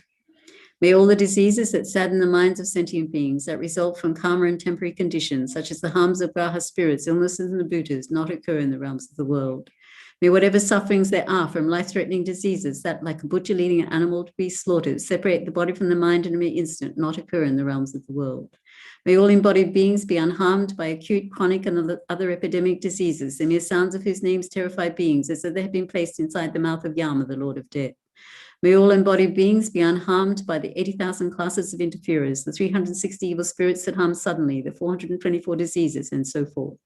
May whatever sufferings there are due to disturbances of the four elements, depriving the body and mind of every happiness, be totally pacified. And may the body and mind have radiance and power and be endowed with long life, good health, and well-being. By the compassion of the gurus and the three jewels, by the power of the dakinis, dhamma protectors and guardians, and by the power of the truth, the infallibility of karma and its results, may all these dedications and prayers be fulfilled. May all the diseases that sadden the minds of sentient beings that result from karma and temporary conditions, such as the harms of Graha spirits, illnesses, and the Buddhas, not occur in the realms of the world. May whatever sufferings there are from life-threatening diseases that, like a butcher leading an animal to be slaughtered, separate the body from the mind in a mere instant, not occur in the realms of the world. May all embodied beings be unharmed by acute, chronic, and other epidemic diseases, the mere sounds of whose names terrify beings as though they had been placed inside the mouth of Yama, the Lord of Death. May all embodied beings be unharmed by the 80,000 classes of interferers, the 360 evil spirits that harm suddenly, the 424 diseases, and so forth. May whatever sufferings there are due to disturbances of the four elements, depriving the body and mind of every happiness, be totally pacified. And may the body and mind have radiance and power and be endowed with long life, good health, and well-being. By the compassion of the gurus and the three jewels, by the power of the dakinis, dhamma protectors and guardians, and by the power of the truth, the infallibility of karma and its results, may all these dedications and prayers be fulfilled. May all the diseases that sadden the minds of sentient beings that result from karma and temporary conditions, such as the harms of Graha spirits, illnesses, and the Buddhas, not occur in the realms of the world. May whatever sufferings there are from life-threatening diseases that, like a butcher leading an animal to be slaughtered, separate the body from the mind in a mere instant, not occur in the realms of the world. May all embodied beings be unharmed by acute, chronic, and other epidemic diseases, the mere sounds of whose names terrify beings as though they had been placed inside the mouth of Yama, the Lord of Death. May all embodied beings be unharmed by the 80,000 classes of interferers, the 360 evil spirits that harm suddenly, the 424 diseases, and so forth. May whatever sufferings there are due to disturbances of the four elements, depriving the body and mind of every happiness, be totally pacified. And may the body and mind have radiance and power and be endowed with long life, good health, and well-being. By the compassion of the gurus and the three jewels, by the power of the dakinis, dhamma protectors and guardians, by the power of the truth of the infallibility of karma and its results, may all these dedications and prayers be fulfilled. May all the diseases that sadden the minds of sentient beings that result from karma and temporary conditions, such as the harms of graha spirits, illnesses, and abhutas, not occur in the realms of the world. May whatever sufferings there are from life-threatening diseases that, like a butcher leading an animal to be slaughtered, separate the body from the mind in an instant, not occur in the realms of the world. May all embodied beings be unharmed by acute, chronic, and other epidemic diseases, and may sounds of whose names terrify beings as though they had been placed inside the mouth of Yama, the Lord of Death. May all embodied beings be unharmed by the 80,000 classes of interferers, the 360 evil spirits that hum suddenly, the 424 diseases, and so forth. May whatever sufferings there are due to disturbances of the four elements, depriving the body and mind of every happiness, be totally pacified. May the body and mind have radiance and power and be endowed with long life, good health, and well-being. By the compassion of the gurus and the three jewels, by the power of the Dakinis, Dhamma protectors and guardians, and by the power of the truth, the infallibility of karma and its results, may all these dedications and prayers be fulfilled. So now just concluding by dedicating any positive energy, any merit we've created by doing this practice to the following goals as outlined by Shantideva in A Guide to the Bodhisattva's Way of Life in the dedication chapter. Through the virtue of having done this practice, may all living beings come to engage in the Bodhisattva's conduct. May all beings everywhere plagued with sufferings of body and mind obtain an ocean of happiness and joy by virtue of my merits. For as long as they remain in psychic existence, may their mundane happiness never decline, and may all of them uninterruptedly receive waves of joy from bodhisattvas. May the blind see forms, may the deaf hear sounds, and just as it was with Maya Devi, may pregnant women give birth without any pain. May the naked find clothing, the hungry find food, may the thirsty find water and delicious drinks. May the poor find wealth, those weak with sorrow find joy, may the forlorn find new hope, constant happiness and prosperity. May all who are sick and ill quickly be freed from their illness, and may every disease in the world never occur again. May the frightened cease to be afraid, and those bound be freed. May the powerless find power, and may people think of benefiting one another. May no living creature ever suffer, commit wrong, or ever fall ill. May no one be afraid or belittled, or their minds ever be depressed. In all temples and monasteries, may reading and recitation flourish and remain. May the Sangha always be in harmony, and may their purposes be accomplished. May sentient beings again and again make offerings to all the Buddhas, and may they constantly be joyful with the inconceivable bliss of the Buddhas. Just as they intended, may the Bodhisattvas fulfill the welfare of the world, and may all sentient beings receive whatever the Buddhas have intended for them. For as long as space endures, and for as long as living beings remain, until then may I too abide to dispel the misery of the world. So thank you very much. And now we'll be going back to Venerable Damcha in England. So what time of day is it there? Must be. What is it? It's 2 o'clock in the morning. Are you a night owl, are you? Well, you know what? It's a beautiful time, actually. It's so quiet. It's lovely. The seagulls are asleep. And we have actually an Australian visitor currently in the park, a lovely black swan. I have no idea how he ended up there. But all the mute swans are really sort of, showing a bit of respect. And I thought, oh, he's so little. And no, the other ones, no, he knows how to stand up for himself. That's always the nice thing. But no, it's beautiful. Australian. Yes, well, I've never seen one in real life. So it's just quite nice to see one on a local pond. And you go like, how do you get here? But international pond. Anyway. So we're a bit active. If you hear any noises, Rabina is doing an online course here this weekend. So there's excitement. Yes, there's noticeable sound of Rabina teaching in the Gompa, and then the excitement of people as they come out. Oh, that's quite all right. At least it's it's joy that creates make a sound. Anyway, if I don't see you if I don't see you before, enjoy your Nungne, and I see you hopefully the week after. Yes, probably. Okay, thanks, Damcha. Bye. All right, bye-bye, Lisa. Bye-bye. So, yes, welcome back.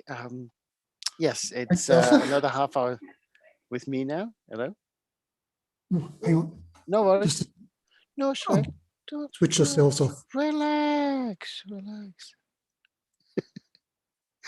Anyway, so welcome back. It's Damcha again in the UK. That was Venerable Elisa. Always happy, always smiling, which is good to know. And it's wonderful to hear center go and being filled with life again. Many centers the last year have been just really with skeleton staff. not open to public. So it's really nice to see that these centers are being used again. And so yeah, let's rejoice. And particularly as Venerable Robina is teaching, that's always drawing a crowd. And those of you who have followed Robina online in the past, you know that she's very interesting to listen to, and very easy to cut through all that clutter, that we otherwise may not get. So yes, if you join with Robina throughout the day, enjoy. And if not, thank you very much for staying. And yeah, we just have about half an hour left. So if we just reset the motivation, take a few deep breaths.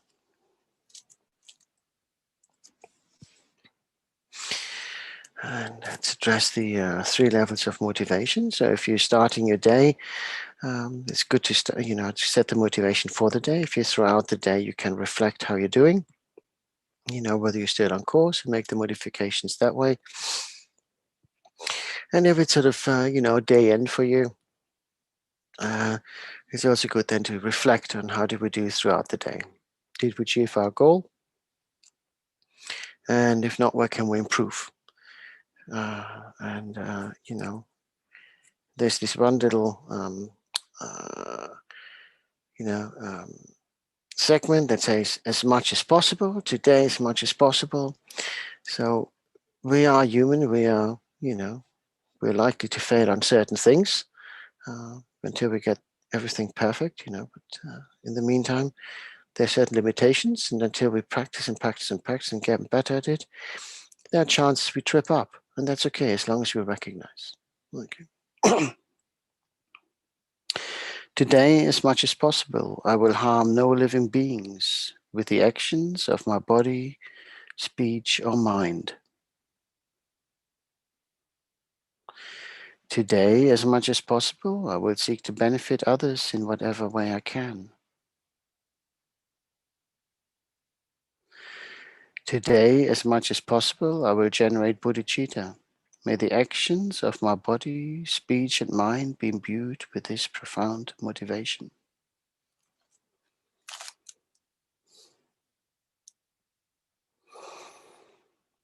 So what can we do?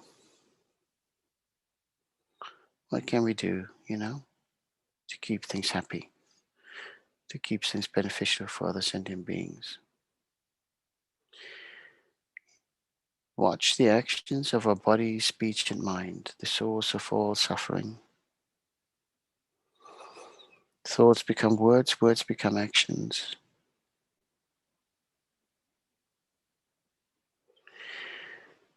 And we know that when we get ratty because something irritates us, we very much get short fused when others, approach us. So we let rip, at them. It's not their fault. We're angry with whatever else, and we blame others for it. It's not their fault. That's a start. And what good is anger to us anyway? As the saying goes, I think His Holiness often says it. If you can fix it, then you don't need to worry about it. And if you can't fix it, what's the point of worrying? So let's be kind. Let's recognize that others like us, can have off days. And if they have off days, what is troubling them? Do we just see that snappiness that we reserve for ourselves but deny others? Or do we actually go like, okay, what's wrong? Having the compassion, help them get through this. Let's visualize our Guru in the aspect of Chenrezig in the space in front of us.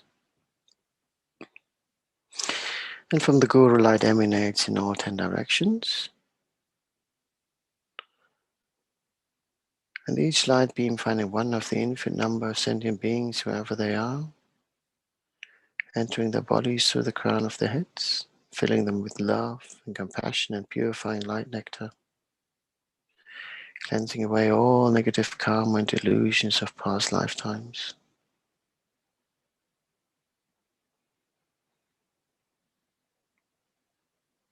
And we can feel how we're being purified atom by atom and the space between those atoms. How the karmic dirt is being washed and burned away. How we begin to reveal our body nature, our Buddha nature. And we can feel how we start to glow again, like a diamond that has been hidden in mud.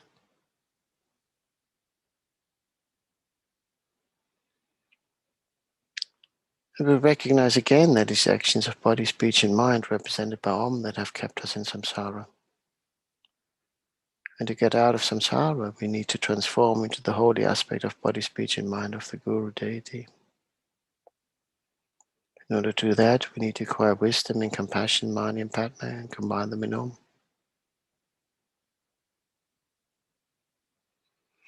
And again, as we feel more and more of that karmic weight being lifted, as we become purer and purer, radiating loving light back to the Guru, we ask for forgiveness from all other sentient beings for the harm that we have done over so many lifetimes. We promise to do better. We try. We try our hardest to be of benefit. And we call upon all mother sentient beings to join us in taking refuge in the Guru.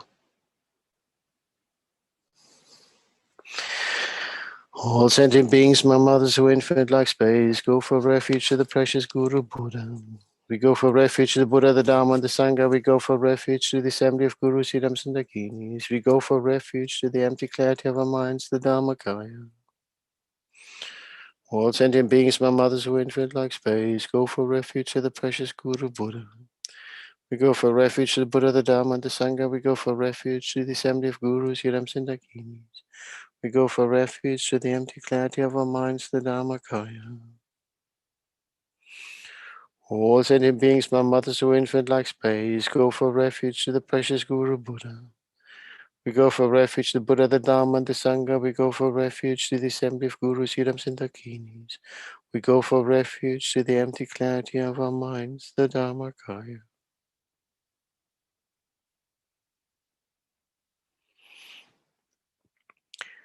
Having shown remorse for the actions of past lifetimes, having taken refuge in the Guru, having called upon all sentient beings to join us in taking refuge in the Guru, we're now reciting the Mani mantra, again recognizing body, speech, and mind having been the causes. And by acquiring wisdom and compassion, we can seek to transform our body, speech, and mind into the aspect of body, speech, and mind of the Guru. Let's recite the Mani mantra a few times out loud, and then a few rounds on breath. Keep on visualizing how you're receiving light from the Guru, being filled with that pure light. And as you begin to glow more and more, you're exchanging yourself not just with the Guru, but with all other sentient beings, especially those who still need, the extra energy to be liberated. And as more and more sentient beings join us, we become a brighter light collectively. We are one with the Guru. We are one with compassion. We are one with all other sentient beings. And as we begin to shine brighter and brighter, we become a beacon for those who are still lost in the darkness of karma and samsaric existence. Om Mani Padme Hum, Om Mani Padme Hum, Om Mani Padme Hum, Om Mani Padme Hum, Om Mani Padme Hum, Om Mani Padme Hum, Om Mani Padme Hum, Om Mani Padme Hum. Mani Padme, Mani Padme, Mani Padme, Mani Padme, Mani Padme, Mani Padme.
Money bed me homo, money bed me homo, money bed me homo, money bed me.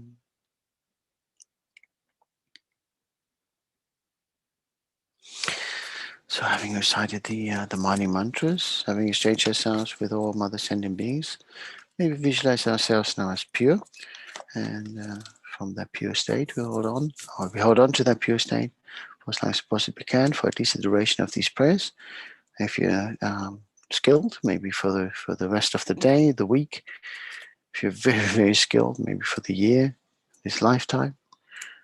Or if you have mastered the pure state for many, many, many lifetimes, in which case, please do let me know how you did that. Okay, maybe just call now upon Great Mother Tara to join us in removing any obstacles that may arise during this practice. And Tara mantra has also been recommended by His Holiness to be recited ideally at least 1,000 times a day. So if we do one mala, so that is something you can already, tick.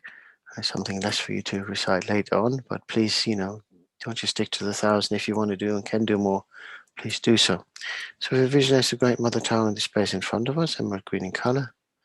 Just recite the Tower mantra. Again, we recognize Om as holy aspect, body, speech, and mind of Tara herself. Tara liberates from samsara. Tara liberates from the 8 fears of ignorance, hatred, attachment, pride, jealousy, wrong view, doubt, and miserliness. Plenty of that currently around in this world, not just in other beings, but also something for us to reflect on in ourselves. And Tura liberates from diseases and illnesses, both physical and mental. So we do one round. We're not just dedicating for the benefit of all Mother Sending Beings, but also for the long life of His Holiness the Dalai Lama. Om Tare Tutare Ture Suha, Om Tare Tutare Ture Suha, Om Tare Tutare Ture Suha, Om Tare Tutare Ture Suha.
Om Dare Dure So. So let's visualize how all the obstructions have been removed and obstacles. And now we recite the main prayer of Thangtong Gyalpo. And as we recite 3 times, one for body, one for speech, one for mind, where all the root cause of sufferings lie. Maybe also visualize as we recite how we burn away the seeds of all suffering, not just COVID, but all forms of suffering. May the sick be restored to good health. May those who have passed beyond be reborn under favorable conditions. May those who have suffered hardships by other means be given whatever resources are required to return to existence that is free from suffering, so that they may enjoy the happiness that is free from suffering for the benefit of themselves, their families, and the community at large.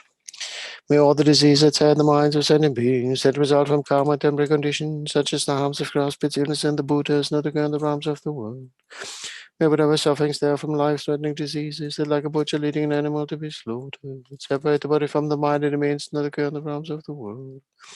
May all embodied beings be unharmed by acute, chronic, and other epidemic diseases, the mere sounds of whose names have our beings, as though they had been placed inside the mother of Yama, the Lord of Death.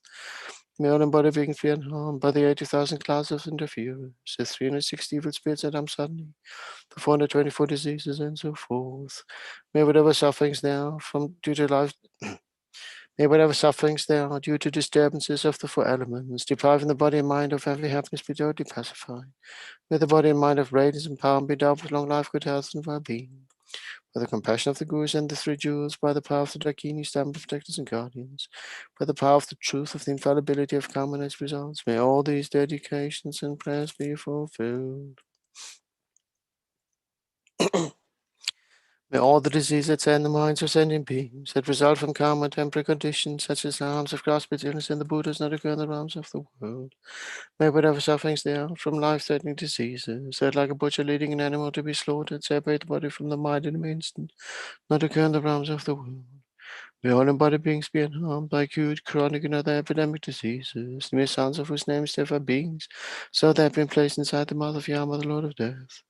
May all embodied beings be unharmed by the 80,000 classes of interferers, the 360 evil spirits that harm suddenly, the 424 diseases, and so forth.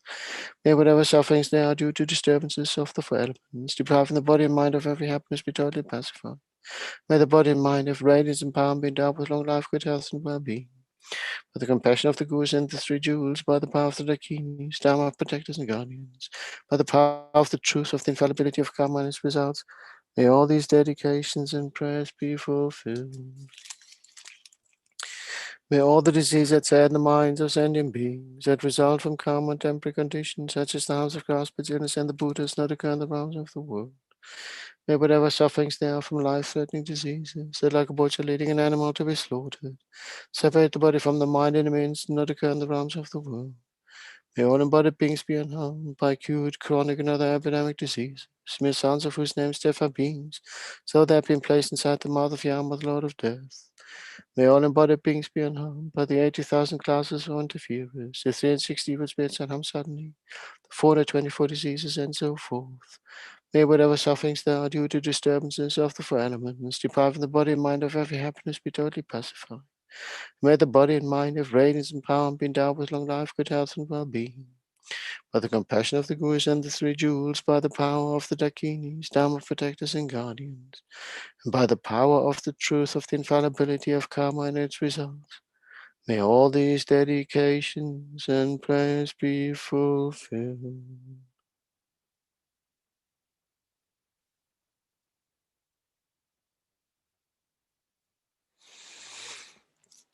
Okay.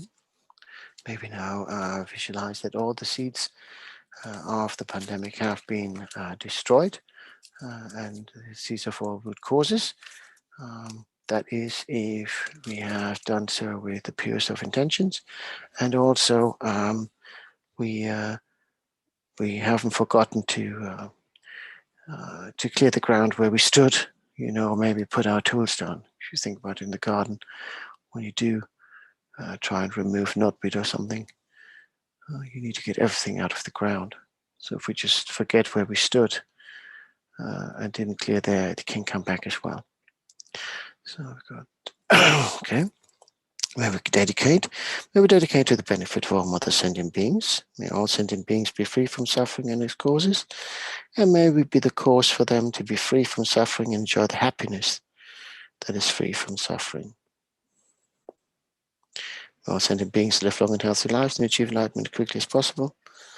This in all future lifetimes. May they never be separated from the precious Sangha and virtuous friends and the Dharma.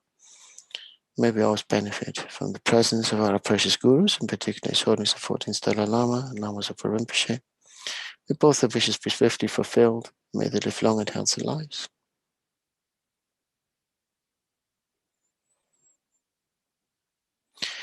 Due to the merits of these virtuous actions, may I quickly attain the state of Guru Buddha and lead all living beings without exceptions into the enlightened state.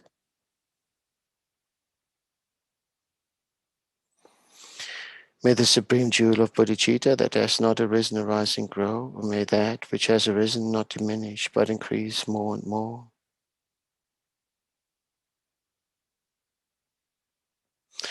Due to all the merits of the 3 times collected by me, the numberless Buddhas and the numberless sentient beings, may all wars, sickness, famine, torture, poverty, and economic problems in this world, and all dangers of earth, water, fire, and wind be pacified immediately.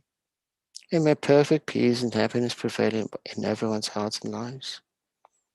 May the Buddha Dharma last for a long time, and may the sentient beings in this world meet the Buddha Dharma and achieve enlightenment as quickly as possible.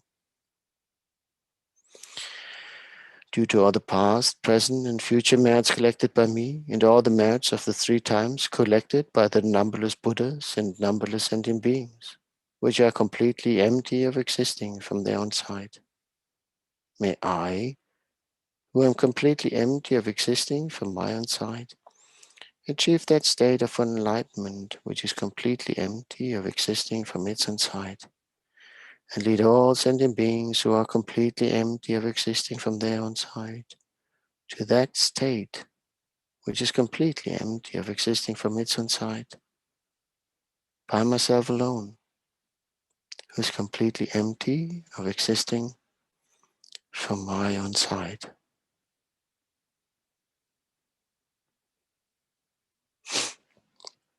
Okay. The long life prayers for His Holiness and Lama Zopa.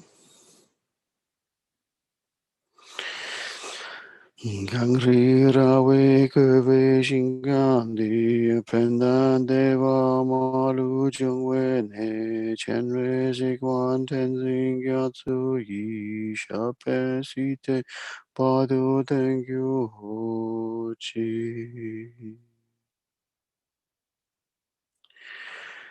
Tu shang jing yam gun gwe ten jing gun pel we kun zu du fu tse chok song ke we leg mun tu du pa dak sok de je gun du shap ten shu.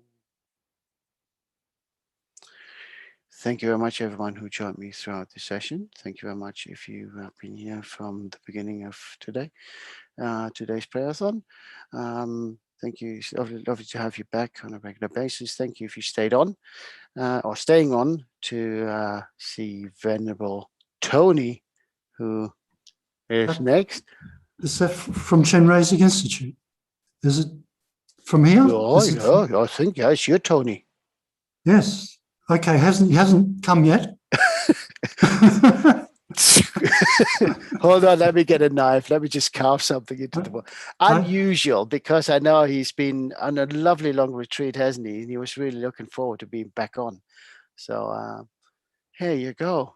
I think it's going to be an interesting day. Maybe he's caught up. Yes, I mean, he has made it before last week or whatever. I mean, he did. No problem. No problem. We wait a few minutes. See, this is the joy. This is joy. Oh, here he is. You see, Tag is working. He's just keeping us in suspense. 10:30. I'm on the right time. You're on now. Okay. Don't worry. Relax, Venerable Tony. He's just prostrating. He'll be with you in a second. Oh, bless you.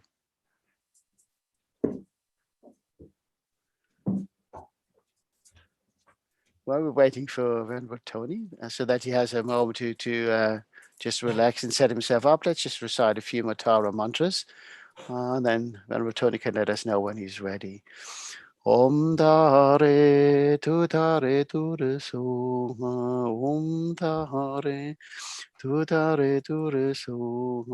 Om Dare Tu So. Om Dare Tu So. Om Dare Tu So. He's smiling. He must be nearly ready. How are you, Venerable Tony? All right, thank you, Venerable Damcho. How are you? Yeah, not too bad. I thought you might have gone back to Kangaroo Island for a minute. No, but my watch is, well, it's still 11:30. It's fine. Don't worry. Don't worry. if it's me before, don't worry. Hang on. And if you ever have overshoot a little bit and I'm following you, don't worry about that either. We sort it out. All right. Yeah. Okay. Glad to see you. Are you following me today or not? No, I'm done. I'm back this evening, so I have a few hours rest now. All right. Did you just do a couple of sessions or something? Well, we had two. Two. The first two didn't take. People just didn't make it for whatever reason. So I got some emails, and then then I had my normal slot. So it's just a nice start to the day. Anyway, I might as well be productive, and I get to meet you all nice people. You didn't get angry then? Why should I?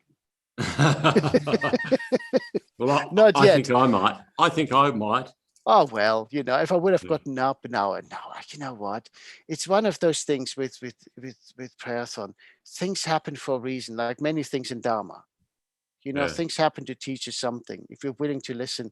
And, it's no point getting angry because some people, make a genuine mistake. Sometimes the connections don't exist.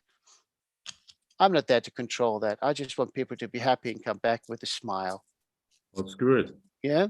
And Tony, I hand over to you. Have a lovely day. Thank you. Have a good day and good night's sleep. I'll try. Good morning sleep. Yes, I'll try that. Take care. Bye-bye. All right.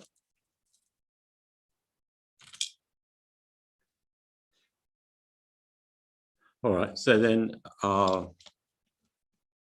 to commence the session here, to cultivate positive motivation for engaging in this practice. And perhaps we can consider a little bit along the lines that how it can be the case for us that the manifestation of COVID-19 and the suffering that so many people have experienced and are experiencing now and will experience in the future as a result of COVID-19 can be an opportunity for us to reflect on first teaching of the Buddha as a sobering of seeing reality, as in the Buddha first taught the truth of sickness, aging, and death, and that this is a universal problem So then those people now who are more directly experiencing COVID-19 than perhaps we may be, then actually when we reflect on it, it becomes the reality that this is our situation also, sickness, aging and death. If not today, and if not tomorrow, then in the near future, this will happen. And so we will have to face the reality that the Buddha taught 2,500 years ago. And so if we're not, our mind is not open and prepared for this, then when that occurs, we will experience a lot of distress. We may have heard the Buddha's teachings, we may have studied a lot, but the message did not come down to us, really didn't get through to us, the first teaching of the Buddha, the reality that we will all experience sickness, aging, death. And so, in one way,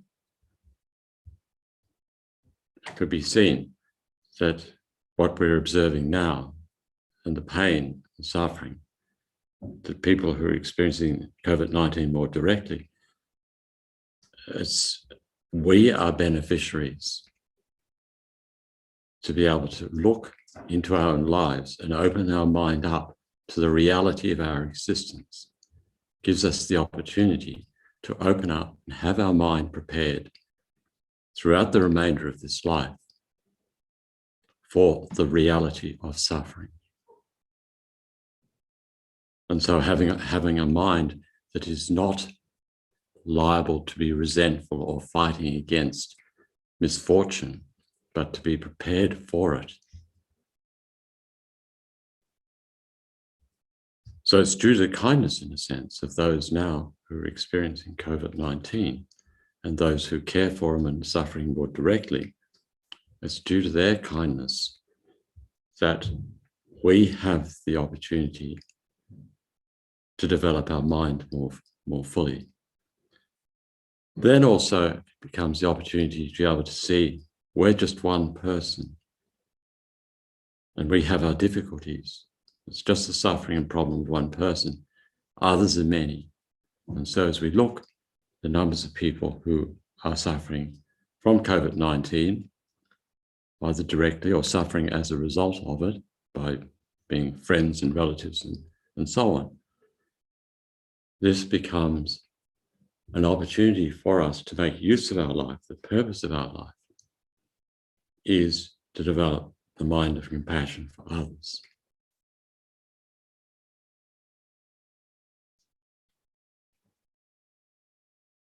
So those that are experiencing this catastrophe, we could say now, are extremely kind because they allow us to open up to the reality of our existence, firstly, and then secondly, allow us to create the causes or to lead our life in a meaningful way by developing the mind of compassion, fulfill our purpose.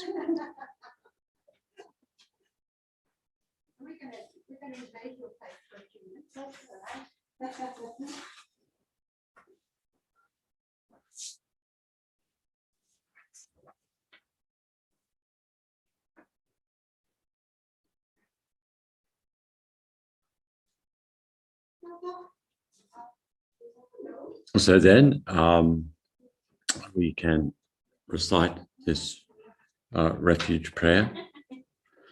We go for refuge to the Buddha, the Dharma, and the Sangha. We go for refuge to the assembly of gurus, yidams, and dakinis. We go for refuge to the empty clarity of our own minds, the Dharmakaya. We go for refuge to the Buddha, the Dharma, and the Sangha. We go for refuge to the assembly of gurus, yidams, and dakinis. We go for refuge to the empty clarity of our own minds. We go for refuge to the Buddha, the Dharma, and the Sangha. We go for refuge to the assembly of gurus, yidams, and dakinis. We go for refuge to the empty clarity of our own minds, the Dharmakaya.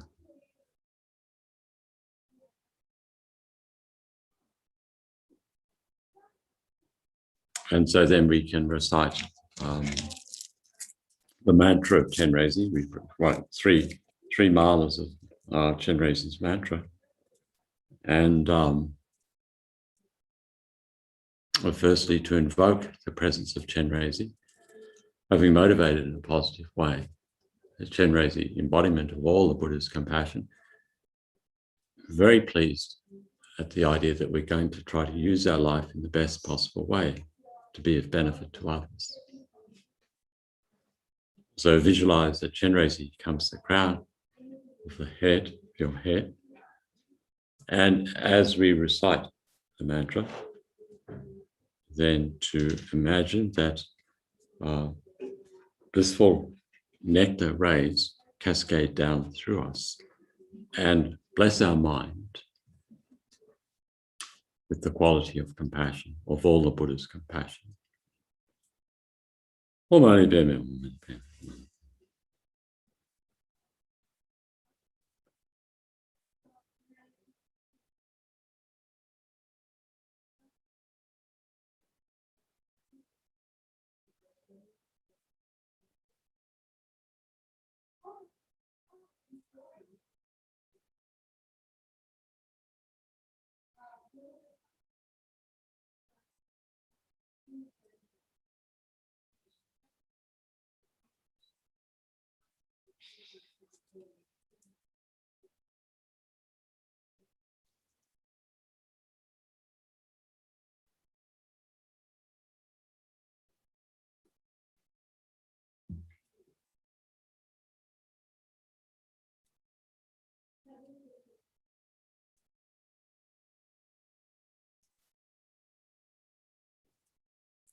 Omani Padme.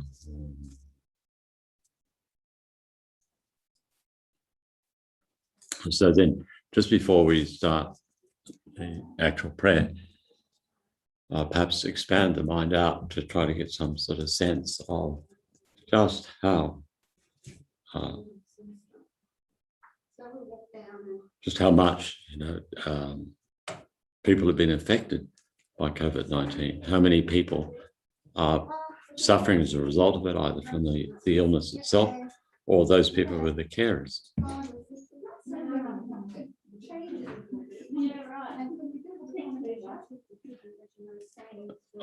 So just to think to the extent to which the people in the world are suffering from this. Try to get a sense, particularly in those countries where there isn't a health system to support them, medical system, social security system even, India and Nepal and Brazil and places in Africa. And also get a sense of the feeling of powerlessness of those people who are caring for those who are ill. The medical supplies aren't there. The situation, the comfortable situation for their loved ones isn't available.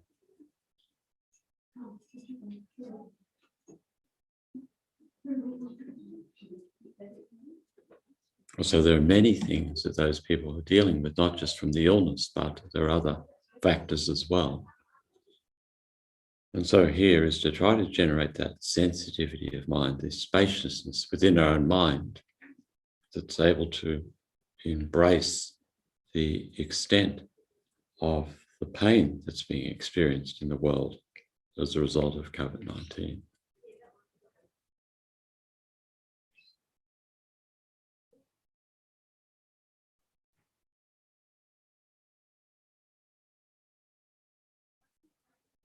And so our business here as human beings and those who have had the good fortune to make connection with spiritual tradition, particularly this Tibetan Buddhist tradition, our responsibility, the appropriateness, the appropriate action is to develop a sense of concern for all those who are suffering from the illness, either directly or indirectly.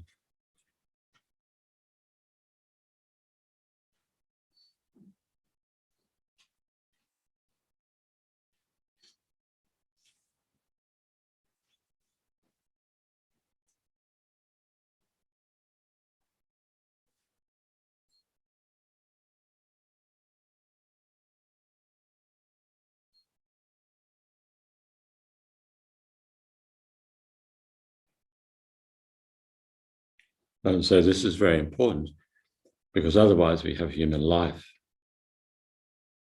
But if we haven't used this life to familiarize ourselves more and more with the quality of compassion, then we've missed an opportunity.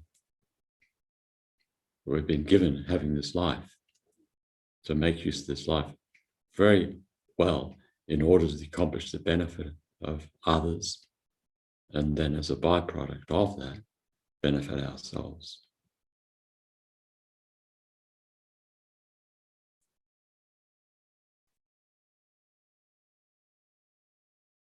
So then as we recite this prayer, to try to get a sense that, it has a blessed quality about it.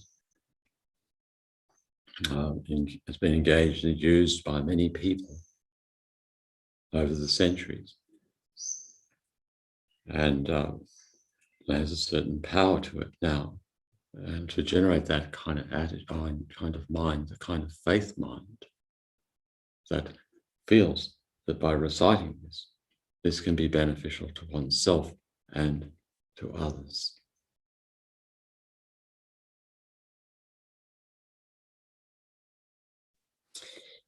May all diseases that sadden the minds of sentient beings result from karma and temporary conditions, such as harms of greater spirits, illnesses, and Buddhas not occur in the realms of the world. May whatever sufferings there are from life-threatening disease that, like a butcher leading an animal to be slaughtered, separate the body from the mind in the mere instant, not occur in the realms of the world.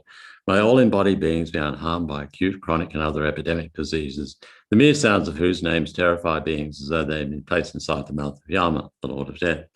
May all embodied beings be unharmed by the 80,000 classes of interferers, the 360 evil spirits that harm suddenly, the 424 diseases, and so forth.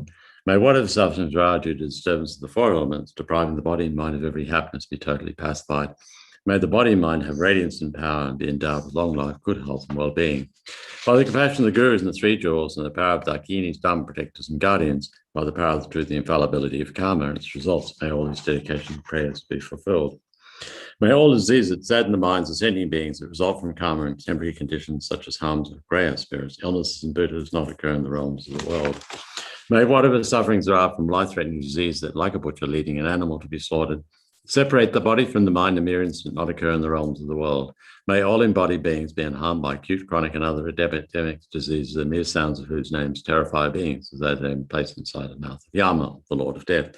May all embodied beings be unharmed by the 80,000 classes of interferers, the 360 evil spirits that harm suddenly, the 424 diseases, and so forth. May whatever sufferings there are due to disturbance of the four elements, depriving the body and mind of every happiness, be totally pacified. May the body and mind have radiance and power and be endowed with long life, good health, and well-being.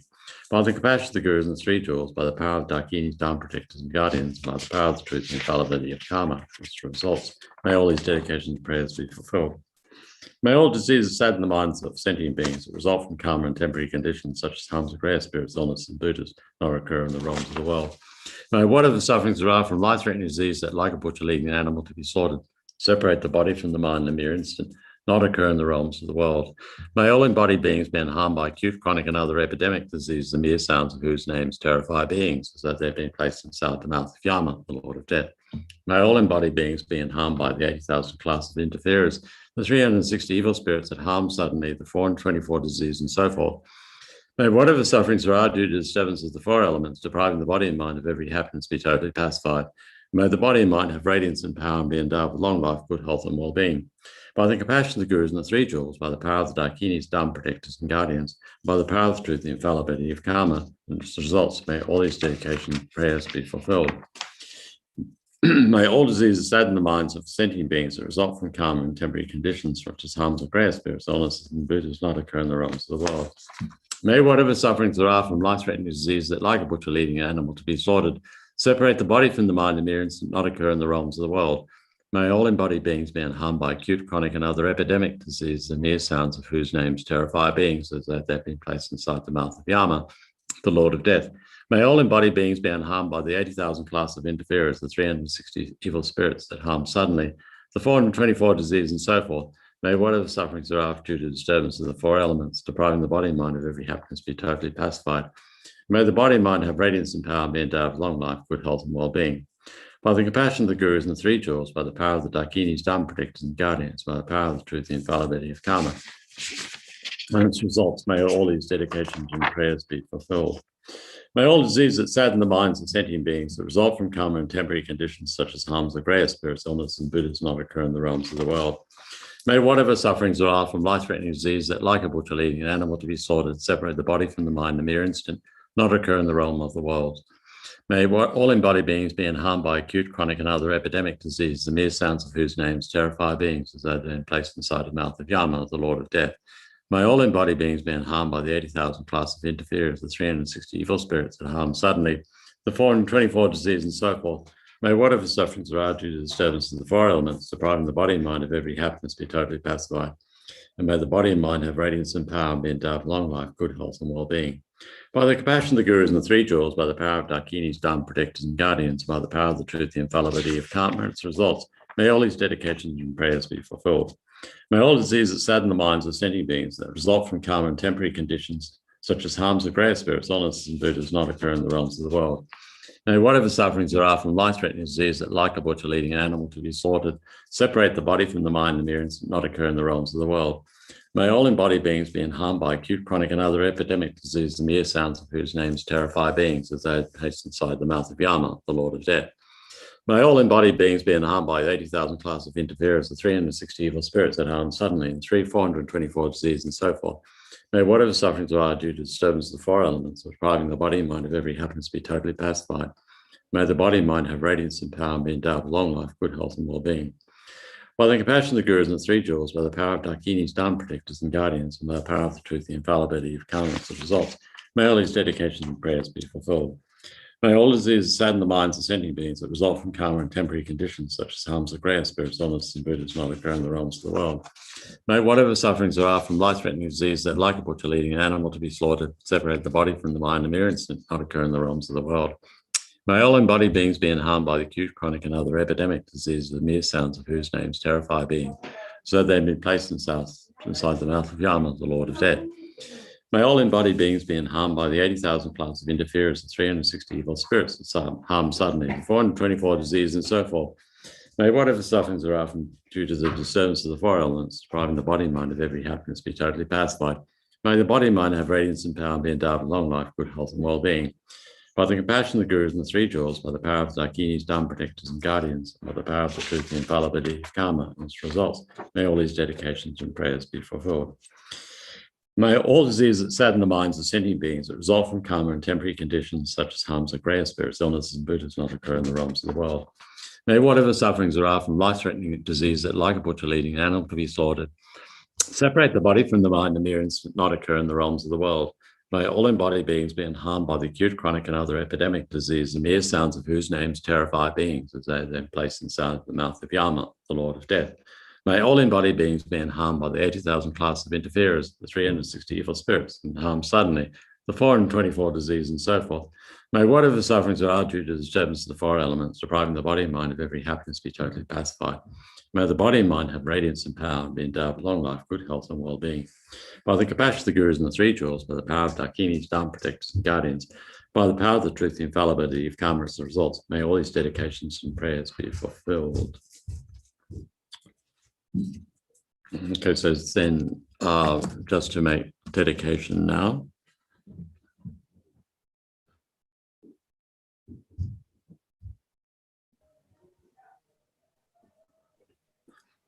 So then, having engaged in this practice in this way, try to make the best dedication that you can.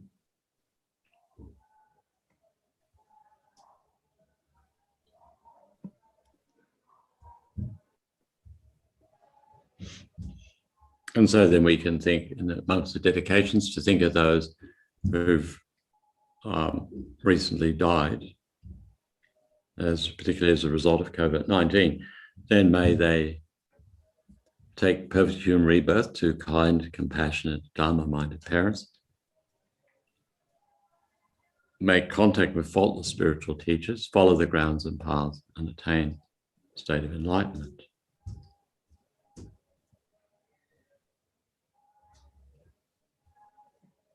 And those who are seriously ill from COVID-19, may they recover from the illness. And if not, may they have peaceful death. And also take perfect human rebirth to kind, compassionate, Dharma-minded parents. Make contact with faultless spiritual teachers, follow grounds and paths, and attain a state of enlightenment.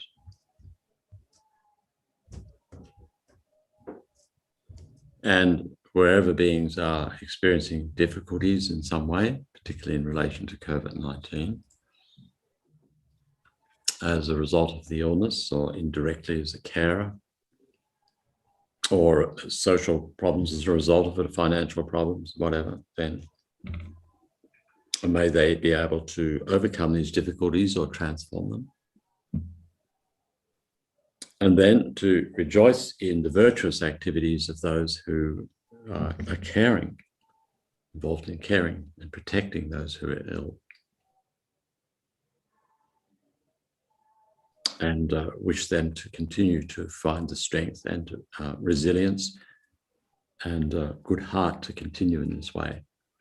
Then also to make prayers that those who are responsible for making decisions, political leaders and so on, that those decisions related to COVID-19, then that those decisions are made with a mind conditioned by wisdom and compassion, and free of corruption.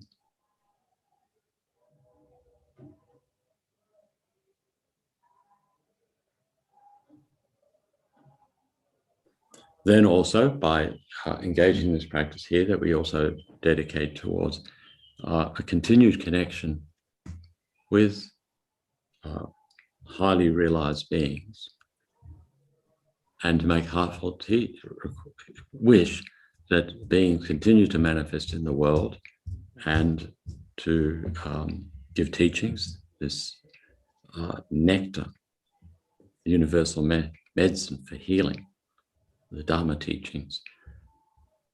Particularly, we don't know what's going to happen to the future, and Dharma is the best medicine. And then whatever other dedication you may have, say then to apply that as well.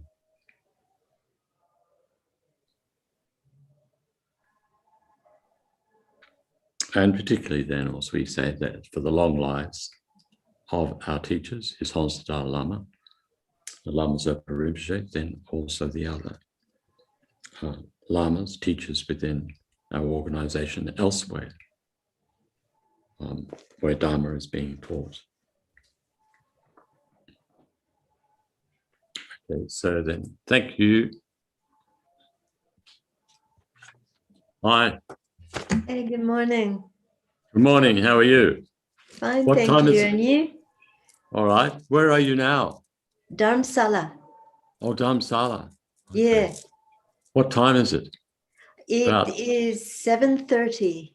Oh, in the morning. 7:30. Okay. Who knows exactly? It could be 5 minutes, 20 minutes earlier next door. But anyway, it's about 7:30. How about Okay. you? Where are you? In Australia. Yeah. So it's just on midday here, Ah, 12 o'clock. I'm So just, what's- I'm trying not to think about a coffee. Oh, okay. So what's your name? Hi, I'm Lo Santendran. Okay. That's interesting. Yeah. Are you at, where are you, Tashita, or where? No, are you? I live at Jamyang Chiling Nunnery and I study at IBD. Oh, okay. All right. I'm from the US. My home center is Deer Park Buddhist Center in Wisconsin. Oh, okay. Have you been? I don't think so. No. I've been in Dharamsala for about 9 years, 10 years. Yeah. I've been to Dharamsala. Yeah. But Because you not, teach not- sometimes at Tushita. Yeah, that's right. Yeah. Yeah. It's on hold now. Yeah. It's all online. It's like, yeah, right. Everything. But it's we're not on hold. I mean, look at this. Yeah, that's true. So, yeah, Yeah, I mean, we have IBD, we have classes, but we're zooming in, you know. So Zooming, yeah. life goes on. Yeah. Yes. Are you well? I hope things are I hope you're well. And Yes. Yeah. yeah. Same to you. Thank you. Yeah. I think, well, there you need to be careful. Anyway. Yeah, everyone's Mm. sick in the area right now. There's so much. That's the situation.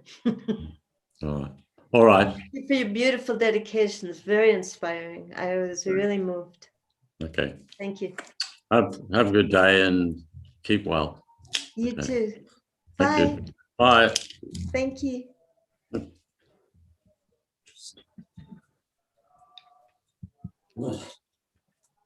Good morning. Good morning, good afternoon, good evening. I'm Lo Santendran. My home center is Deer Park Buddhist Center in Wisconsin in the US. And I'm greeting you here from Dharamsala in India, where the pandemic is raging in its second, maybe third wave. I was just saying to the monk who led the previous session that there's illness on all sides of us. I've been living here in Dharamsala for about almost 10 years, and I study at the Institute of Buddhist Dialectics. And in my class, we're currently studying Maitreya's Perfection of Wisdom. And like most of us around the world, we're zooming into class because of the situation. The pandemic, COVID-19, but all the things that are going on in the world we want to think about today. So today I'm joining you from my room in Jamyang Chiling Nunnery. And perhaps you can hear that we go on. We're next door to Kitty Monastery, and the monks are memorizing outside. People are on the roof saying prayers. We're here together this morning to heal the world. So visualize, think, I'm here, and I'm surrounded by all the Buddhas and Bodhisattvas. So take a moment and feel that, know that all the Buddhas and Bodhisattvas are present throughout the universe, but not just throughout the universe, here, now, surrounding us. They're always with us. And who are they? They're inseparable from our perfect teachers. And think about your perfect teacher, your root guru, all your teachers. Because without our teachers, there are no Buddhas, there is no Dharma, there is no Sangha. And so think, I'm surrounded by all the Buddhas and Bodhisattvas who are inseparable from my root teacher.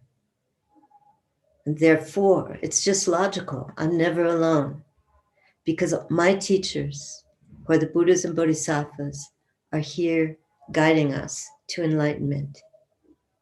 And our actions today of body, speech, and mind are the result of our teachers guiding us, and they are the causes of us reaching enlightenment. And thus it's through the kindness of our teachers that we're able to practice the magnificent Dharma. It's through their kindness that we can develop our minds. And think we're also never alone. We're not alone now because surrounding us are all our dear mothers and fathers. So think, on my left is my mother, whether she's here on this earth at this moment or she's passed, and on my right, my father, the same. And build it out. Sisters, brothers, family, friends, strangers, and what we think of maybe as enemies. Put them close to you, directly in front of you, and keep building it out. The ones to whom they're related, and the ones to whom they're related. Because all sentient beings, we're related to each and every one. None of us is independent of any other sentient being. So build this out. All the animals, the hell beings, the hungry ghosts, the animals, the humans, the gods and demigods, all those practicing, all those we can see, whom we can't see, whom we know, whom we don't know, throughout all of space and beyond, all the sentient beings who are infinite as space. And we're related to each and every one of them. And they're all here with us. If you find it comfortable, visualize, think of them in human form, surrounding us. And not just here, but closely related to us, who are just like us, wanting lasting happiness, comfort, ease of body and mind, true peace. And if you find it comfortable, think of your dear mother or your father or your dear friend, someone directly in front of you. See them, hold their hand, perhaps touch their face, and think, may you be truly happy May you be well. May you be truly well. And think of all of us, all sentient beings throughout space. Each of us the same, wanting lasting happiness and experiencing countless sufferings, the diseases of body and mind. We're here today specifically for COVID, but all the diseases of the body, of the mind, not just COVID, cancers, depressions, all the diseases, covert and overt, and not only disease, experiencing war and aggression and violence against each other. Think of Gaza and Israel and flames reaching into the sky.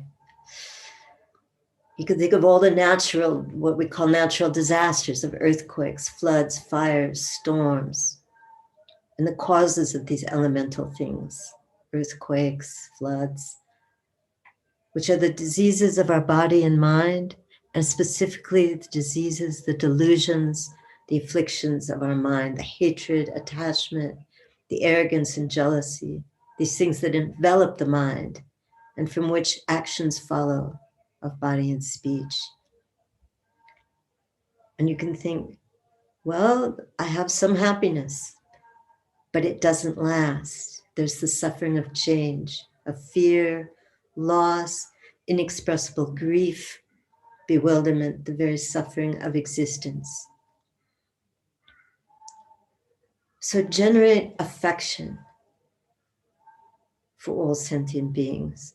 Think we're all undergoing these continuous sufferings, these changes from one thing to another, the basic sufferings of birth, aging, sickness, and death, and not once, but again and again, this terrible cycle.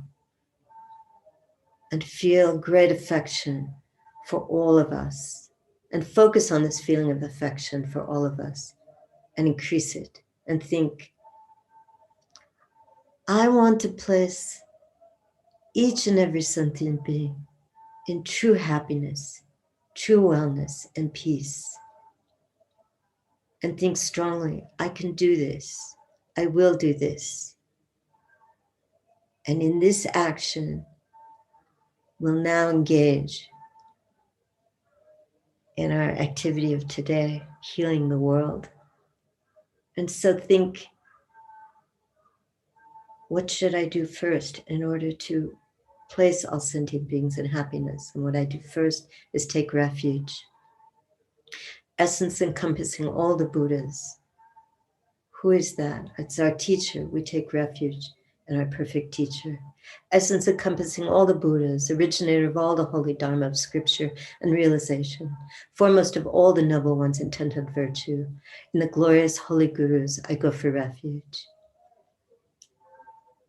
And request inspiration. Please, Guru, bless my mind to become Dharma, Dharma to become the path, hindrances on the path to not arise, bless me that I cease all wrong conceptions and attain the two precious bodhicittas. And we could think of the first verse of the 8 verses of mind training from Geshe Langren Tangpa. Determined to be of the greatest benefit for all sentient beings who are more precious than a wish-fulfilling gem, I shall hold them most dear at all times. And we can turn directly to our work this morning, our work today, the Vajra speech of Mahasiddha Gonchen Thangtong Gyalpo, the prayer, the powerful prayer liberating Sakya from disease. And continue our motivation with that which was given by Chenrezig himself. All sentient beings, including myself, equal to space, go for refuge to the precious Guru Buddhas. We go for refuge to the Buddha Dharma Sangha. We go for refuge to the assembly of gurus, meditational deities, and dakinis. We go for refuge to the empty clarity of our own minds, the Dharmakaya. So we're taking refuge and requesting blessings from the causal refuge, our own teachers, who are the precious Guru Buddha, and the Buddha, the Dharma, the Sangha, the assembly of gurus, meditational deities, and dakinis. And we're taking refuge in the resultant refuge, the empty clarity of our own minds, the Dharmakaya. All sentient beings equal to space go for refuge to the precious Guru Buddha. We go for refuge to the Buddha Dharma Sangha. We go for refuge to the assembly of gurus, meditational deities, and dakinis. We go for refuge to the empty clarity of our own minds, the Dharmakaya. All sentient beings equal to space go for refuge to the precious Guru Buddha. We go for refuge to the Buddha Dharma Sangha. We go for refuge to the assembly of gurus, meditational deities, and dakinis. We go for refuge to the empty clarity of our own minds, the Dharmakaya. And visualize now, from this motivation, occurring naturally, spontaneously on the crowns of our heads, is a white lotus, and on that, a stainless white moon disk. And on that appears the all-compassionate Chenrezig. Chenrezig has a faultless snow-white body with 4 arms. The first 2 are folded in prayer at his heart. In the other right hand, he holds a crystal mala rosary. In the other left, a white lotus in full bloom. The perfection of method and wisdom, the perfection of bliss and emptiness. His eyes look with infinite compassion on each and every sentient being, without any partiality throughout space. Chenrezig, why we visualize this? Chenrezig, who is inseparable from our own root guru, without whom there is no Chenrezig. Because Chenrezig, our own root guru, gives to each and every sentient being exactly according to need. And if you like, in the heart of all compassionate Chenrezig is His Holiness, the Dalai Lama, inseparable from Chenrezig, inseparable from our own holy root gurus. And with this visualization, we'll recite the mantra of great compassion, Om Mani Padme Hum, several times, maybe 2, 3, 4 malas, as you like. And as we recite, visualize light from the sacred form of Chenrezig on the crown of our heads, inseparable from our root gurus. Light goes out, touching each and every sentient being. Each and every sentient being touched by this light is purified of all impure karma and all the causes of impure karma, of all negativities. And what are these causes? The afflicted minds of ignorance and confusion. And in doing so, the environment, the outer realm, becomes the realm of bliss, becomes completely pure and beautiful and blissful. And the body, speech of mind of all sentient beings who are touched by this light becomes the perfect form, the sublime speech, and the pure mind of powerful Chenrezig. And all thought, sound, and appearance become inseparable from bliss emptiness. So continue thinking that from the perfect form of Chenrezig, nectarous light rays, not just light rays, but light rays filled with nectar, touched with nectar, go out, striking each and every sentient being throughout the universe. And let's recite Om Mani Padme Hum, and with each syllable, we purify the world. Om Mani Padme Hum, Om Mani Padme Hum, Om Mani Padme Hum, Om Mani Padme Hum, Om Mani Padme Hum.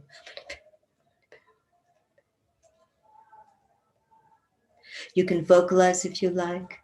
You can silently recite Om Mani Padme Hum, and with each syllable, send out nectarous light rays, touching each and every sentient being, each place, each corner of the universe, infinite space. Om Mani Padme Hum. Om Mani Padme Hum.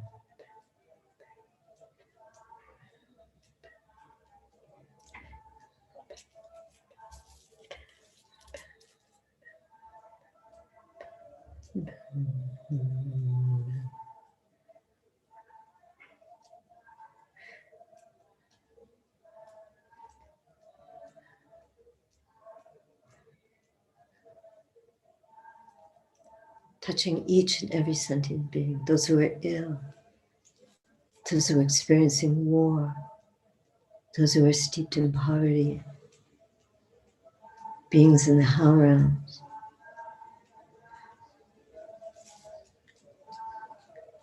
beings in the realms of hungry ghosts, the poor dear animals, all sentient beings, humans, gods, demigods.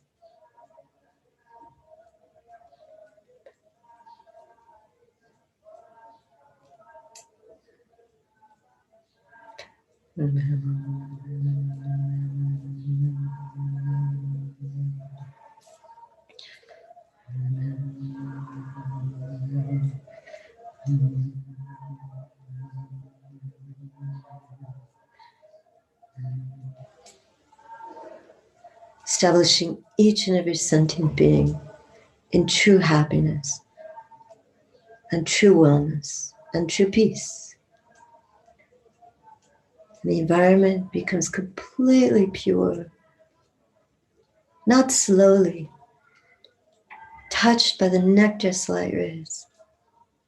All sentient beings become the holy body, speech and mind of Chenrezig.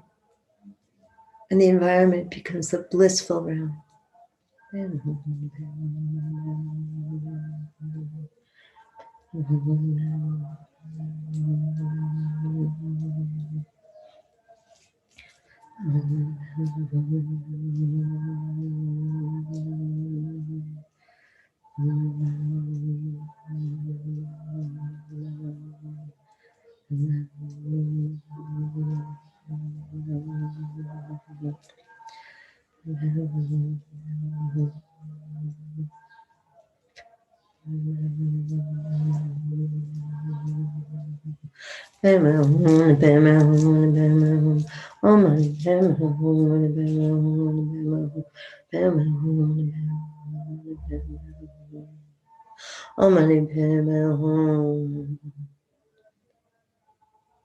And with these thoughts, with these prayers, with these visualizations, with this knowledge, let's recite the actual prayer, liberating Sakya from disease.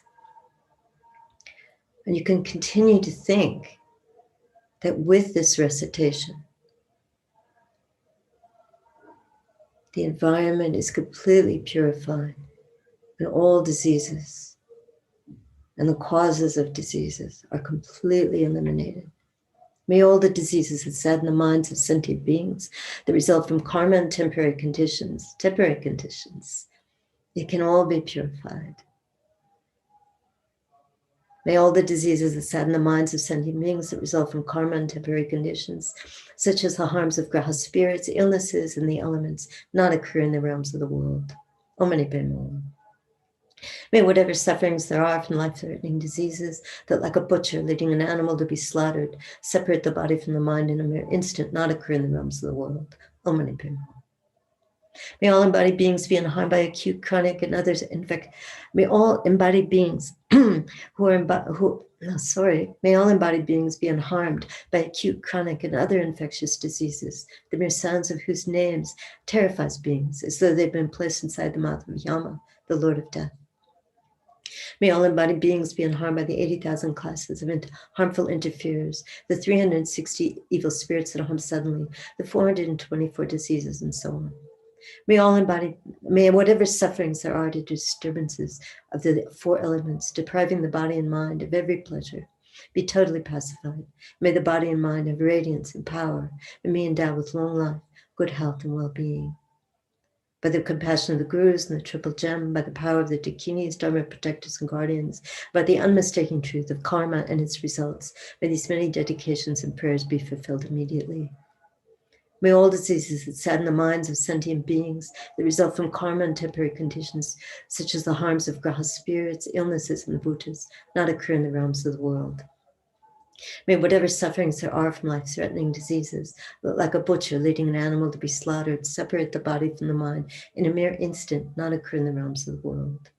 May all embodied beings be unharmed by acute, chronic, and other infectious diseases, numerous sounds of whose names terrify beings, as though they had been placed inside the mouth of Yama, the Lord of Death. May all embodied beings be unharmed by the 80,000 types of harmful interferers, the 360 evil spirits that harm suddenly, the 424 diseases, and so on. May whatever sufferings there are to the disturbances of the four elements, depriving the body and mind of every pleasure, be totally pacified. May the body and mind have radiance and power and be endowed with long life, good health, and well-being. By the compassion of the gurus and the triple gem, by the power of the dakinis, dharma protectors, and guardians, by the unmistaken truth of karma and its results, may these many dedications and prayers be fulfilled immediately. May all the diseases that sadden the minds of sentient beings that result from karma and temporary conditions, such as the harms of graha spirits, illnesses, and the bhutas, not occur in the realms of the world. May whatever sufferings there are from life-threatening diseases that, like a butcher leading an animal to be slaughtered, separate the body from the mind in a mere instant, not occur in the realms of the world. May all embodied beings be unharmed by acute, chronic, and other infectious diseases, the mere sounds of whose names terrify beings as though they've been placed inside the mouth of Yama, the Lord of Death. May all embodied beings be unharmed by the 80,000 types of harmful interferers, the 360 evil spirits that harm suddenly, the 424 diseases, and so on. May whatever sufferings there are to disturbances of the four elements, depriving the body and mind of every pleasure, be totally pacified. May the body and mind have radiance and power and be endowed with long life, good health, and well-being. By the compassion of the gurus and the triple gem, by the power of the dakinis, dharma protectors, and guardians, and by the unmistaken truth of karma and its results, may these many dedications and prayers be fulfilled as immediately.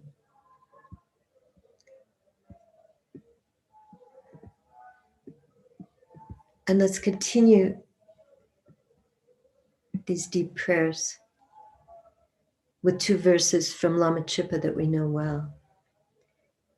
And with this, we want to think, may these prayers become true immediately. And may I myself, cause this by generating great compassion and bodhicitta. Let's consider how all these miserable beings throughout all space, all mothers and fathers, have all been our mothers and fathers and have raised me in kindness again and again. And it is for this reason, it's only logical that we want to remove all their suffering and take it on ourselves and give to them all our happiness and our causes of happiness, our virtues, having considered how all these miserable beings have been our mothers and raised us in kindness again and again. Holy Guru, Chenrezig, my perfect teacher, I seek your blessings to develop effortless compassion like that of a loving mother for her precious child,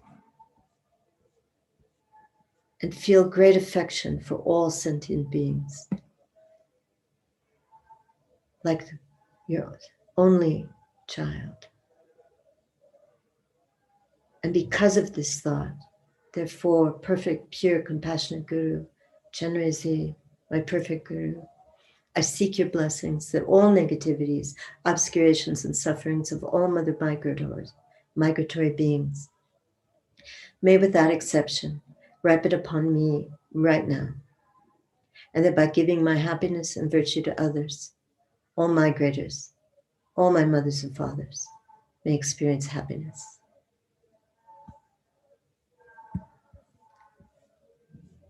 And now, let's rejoice in all the merits, a very important action that we need to do. We want to rejoice in the merits of ourselves and all other beings, holy beings and ordinary beings. Rejoice in the merits of our engaging in this activity today and all our virtuous activities that we've engaged in before and that we will engage in today and in the future. We want to rejoice in all the incredible, compassionate activities of all holy beings that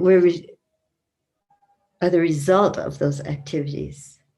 You might think, oh, I'm having a hard year. I've had a hard year before that. And that may be true. But think, we've met the Dharma. And not only that, we're able to engage in Dharma activities through the kindness of our great teachers, all the holy beings. How incredible that we have even 1 second of this opportunity, and that we engage in it. We not only have met the Dharma, but that we practice the Dharma. We strive to practice the Dharma, to open our hearts and our minds to achieve realizations, to develop compassion, to work for the benefit of others. This is an incredible opportunity. Let's rejoice in these merits of ourselves, holy beings, and all ordinary beings, all beings throughout space who've been engaging in compassionate activities. Those who are Buddhist, those who are not Buddhist, it doesn't matter. The merits of those, we rejoice in the merits of those hosting these activities today. Thank you very much, Chenrezig Institute. And the technical support that makes it possible, thank you very much. We rejoice in the merits of all those who act with compassion, seeking to benefit others. We rejoice in the merits of those at this time who are providing care, those seen and unseen, whom we know and whom we don't know, throughout the universe, throughout this world. Those who are engaging in the activities of providing vaccines, those engaged in the activities of giving care to those who are ill, those who are dying, those who have died, those who are suffering, those who are working with diseases of body and mind, working with those who are depressed, who are mentally ill, those providing food and shelter and comfort throughout the world, those who are rescuing others, who are running toward danger, who are providing shelter. And when we go out into the world today, we want to continue in all these compassion activities. We want to help with our bodies, with our speech, and with our mind. And we want to look on each other with affection and compassion and rejoice in doing so. And with these thoughts, let's dedicate our merits. Thinking of all the merits, let's dedicate them. And we dedicate for all beings, those who have died, those who have recently died, those who are dying, those who are ill, those who are experiencing deprivation, those who are experiencing war, violence, explicit and implicit, covert and overt. We want to dedicate for all beings, that all beings have this precious opportunity to be free from disease, to be free from war and violence and poverty and deprivation, to have happiness and true wellness. We want to dedicate that they meet the Dharma, that we all, in all our lives, not just be free of this specific disease or this specific act of violence, but that those who died, who are dying, who will die in life after life, meet the precious teacher, receive the precious teachings, develop the mind, generate compassion, realizations, progress on the path, and achieve enlightenment. May the supreme and precious bodhicitta that has not arisen in myself and others arise and grow right now without a second's delay, and where it has arisen, may it never decline but increase more and more. However many ill beings there are in the world, may they quickly be freed from all illnesses. May all illnesses without exception cease and never occur again. And 3 verses from Nagarjuna's precious garland that we can use every day to generate the bodhicitta, to take bodhicitta vows and generate bodhicitta. Like the earth, water, fire, and wind, medicines and wood of the forest. May I always be enjoyed by sentient beings as they like and without resistance. May I cherish all sentient beings like my life. May I cherish them more than myself. May all their negative karmas ripen upon me, and may all my virtues ripen upon them. For as long as even one sentient being is not liberated from cyclic existence, for that long may I remain in cyclic existence even though I attain Buddhahood. And let's seal all the merits by meditating briefly on emptiness. Due to all the past, present, and future merits collected by me and all Buddhas, Bodhisattvas, numberless sentient beings, and our activities today, all of which are completely empty from their own side. They're not inherently existence. They have no true existence, which is why they can function, why they can produce meritorious results. May the I, which is completely empty of existing from its own side, lead all sentient beings who are completely empty of existing from their own side to that state of complete enlightenment, which is completely empty of existing from its own side, by myself alone, is completely empty of existing from my own side. And we want to dedicate for the long life and for the removal of all obstacles of our precious teachers, of His Holiness the Dalai Lama, Lama Zopa Rinpoche, and all our precious teachers. For His Holiness, you who are the source of the world's every help and joy, wish-fulfilling gem, I pray to you, matchless kind one, Tenzin Gyatso, may your aims be effortlessly attained. You who are the sole protector of the snowland teachings and all sentient beings, who clearly show the path of unified compassion and emptiness to the lotus holder Tenzin Gyatso, may all your wishes be spontaneously fulfilled. And Lama Zopa Rinpoche, you uphold the subduer's moral way, sustaining, preserving, and spreading Manjunath's victorious doctrine. You who magnificently accomplish prayers honoring the three jewels, Savior of myself and others, your disciples, please, please live long. And let's finish with a dedication from the great Bodhisattva, Shantideva's Bodhicharyavatara. May all sentient beings everywhere, plagued by sufferings of body and mind, obtain an ocean of joy and happiness by virtue of my merits. May no living creature ever suffer, commit evil, or ever fall ill. So the results of negativities and the causes of suffering, may no living being ever suffer, commit evil, or ever fall ill.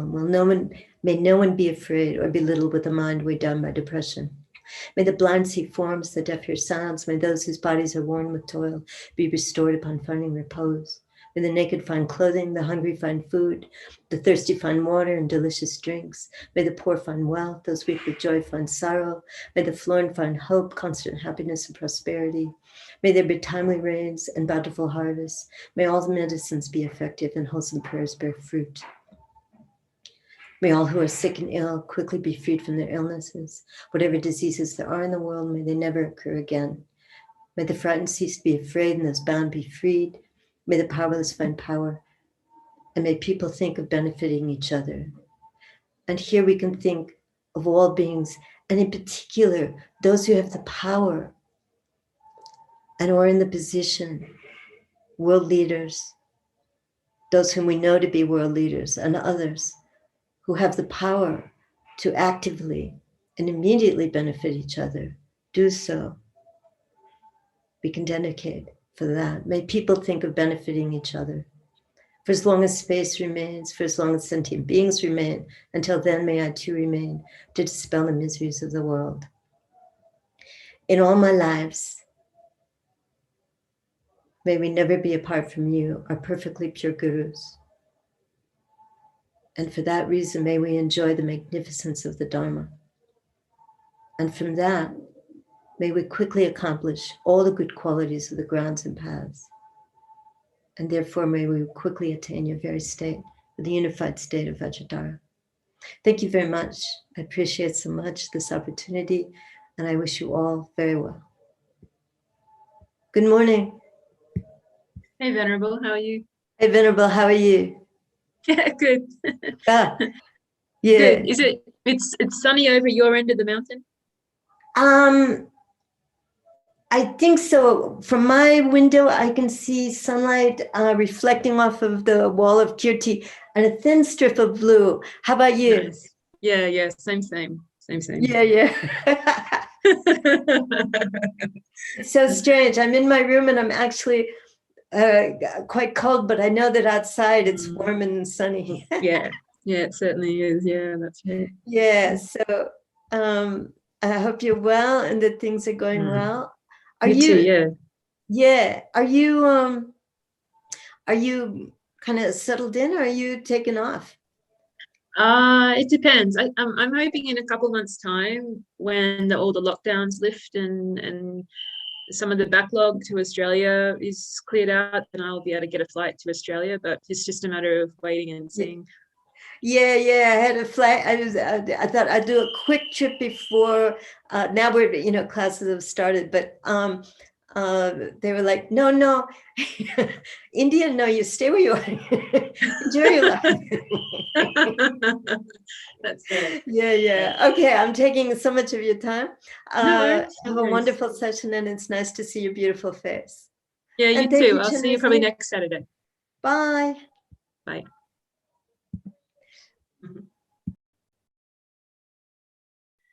Good morning, everyone. I'm Annie Kadro. I'm coming to you from Makadganj, just a shortcut away from where Venerable was leading session before me. It's about 8:10 here. Sunny morning. We've just had several days of thunderstorms and hail and snow up on top. So as I'm looking out my window, I can see that the sky is quite clear for India, and you can see all the way through the horizon where the other mountain ranges are. So we're quite fortunate here. And in Himachal Pradesh, we just had news yesterday that in 2 days' time, vaccinations will begin for people over the age of 18, myself included. I think it's one of the few times in my life that I can still be considered part of the age group for 18 plus. So that's a positive step in the right direction for us, we're in a strict down here from 8 to 11 each day, but everybody's handling it really well. They've got all sorts of things happening here in the community and in Dharamsala, lots of online support and free deliveries for people with COVID. The community, the local community, has just put on all these informal networks in place to support people. So there's lots to be grateful for. It's not like that in every other place in India or other countries as well. So wherever you are, I hope you are really well. I've just finished watching one of the good things about online, having the internet during a pandemic, is when people in your family pass. These days with the COVID restrictions anywhere in the world, or in Australia is what I'm talking about in particular, they were able to live stream the funeral of my grandfather, and I was able to partake in that, which is just such a good thing. One of the advantages of having the internet and things that have been put into place due to COVID pandemic, that I was able to take part in that. So I really rejoice in that. And because of that, I'm going to include a little prayer for him in the beginning. I hope you don't mind. Bear with me. St. Francis of Assisi prayer that Lama Zopa has adapted, that I know that Granddad would really like. He was a Roman Catholic all throughout his life, but he was a man of who had a very warm heart and was accepting of everybody and very believer in the passion and the wisdom of the Dalai Lama. He told me many times after I ordained, so I think he's happy to include him. So we might just take a few minutes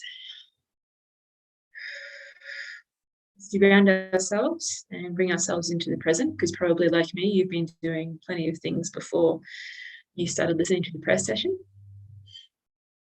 I just want to make sure that our intention, our motivation is strong.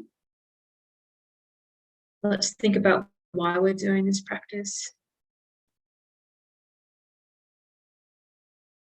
This pandemic, this COVID pandemic, and whatever people's personal opinions are of the COVID pandemic, we can acknowledge that there are many families that are affected by it. People passing, getting sick, people's businesses being affected. You know, there are various consequences of the pandemic, wherever our things are. And so for this reason, you know, it's really important to generate compassion. We think of the pandemic instead of any other feelings that may come about.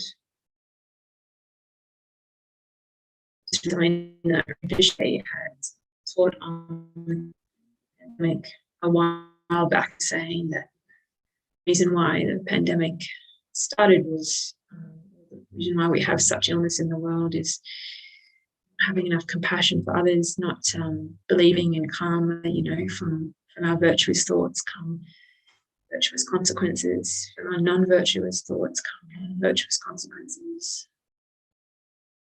So right now we're going to generate virtuous thoughts. Reduce the likelihood that it will happen again in the future.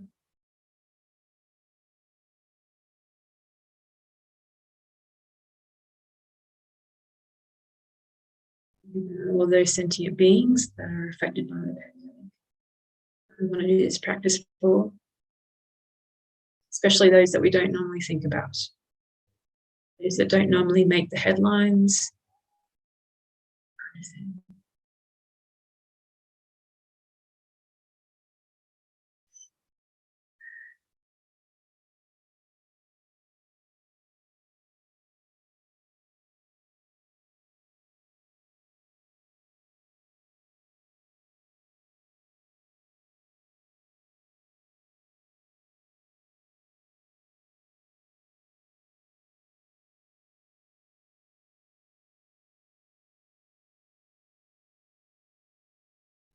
While we do this practice from our hearts, we're going to be generating compassion.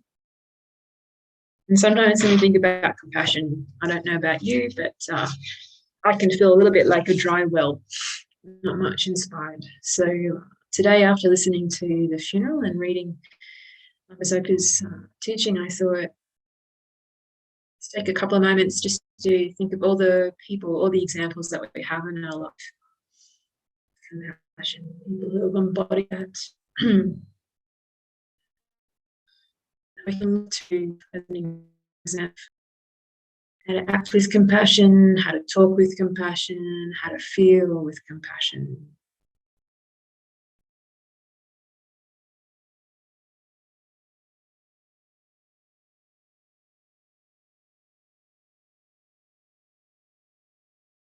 So who for you embodies that compassion?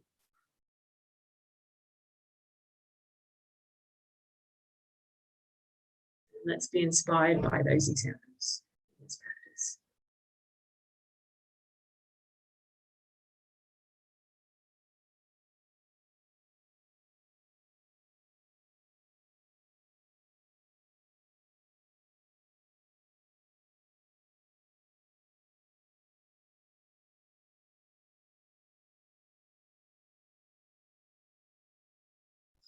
So stay with that while I recite.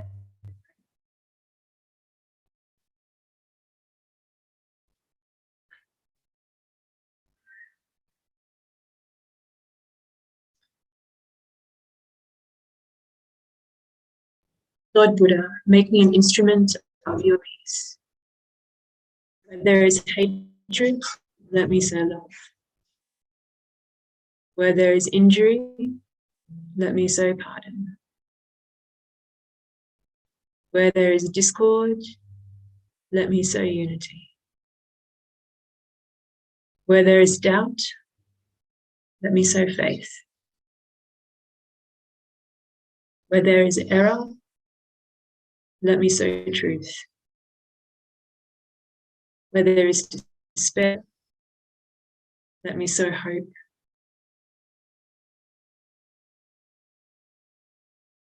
Where there is sadness, let me sow joy.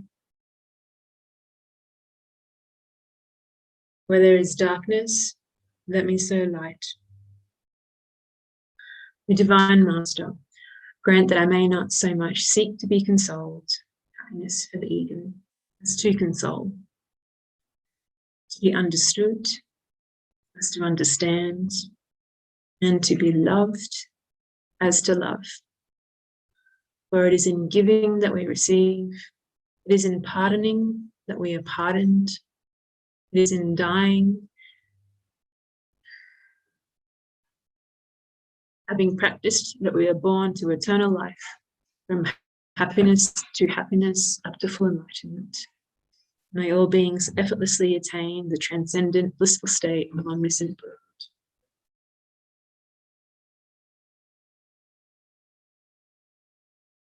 Read the 8 verses of thought transformation. Help overcome self-cherishing and any hesitation that we may have in practicing for all sentient beings, even those that we may have aversion for. Determined to obtain the greatest possible benefit from all sentient beings who are more precious than a wish-fulfilling jewel, I shall hold them most dear at all times. Wherever I am and whoever I am with, I shall always consider myself the lowest of all. From the depths of my heart, hold others dear and supreme. Vigilant to the moment a delusion appears in my mind, endangering myself and others, I shall confront and avert it without delay. Whenever I see beings who are wicked in nature and overwhelmed by violent negative actions and suffering, I shall hold such rare ones dear, as if I found a precious treasure.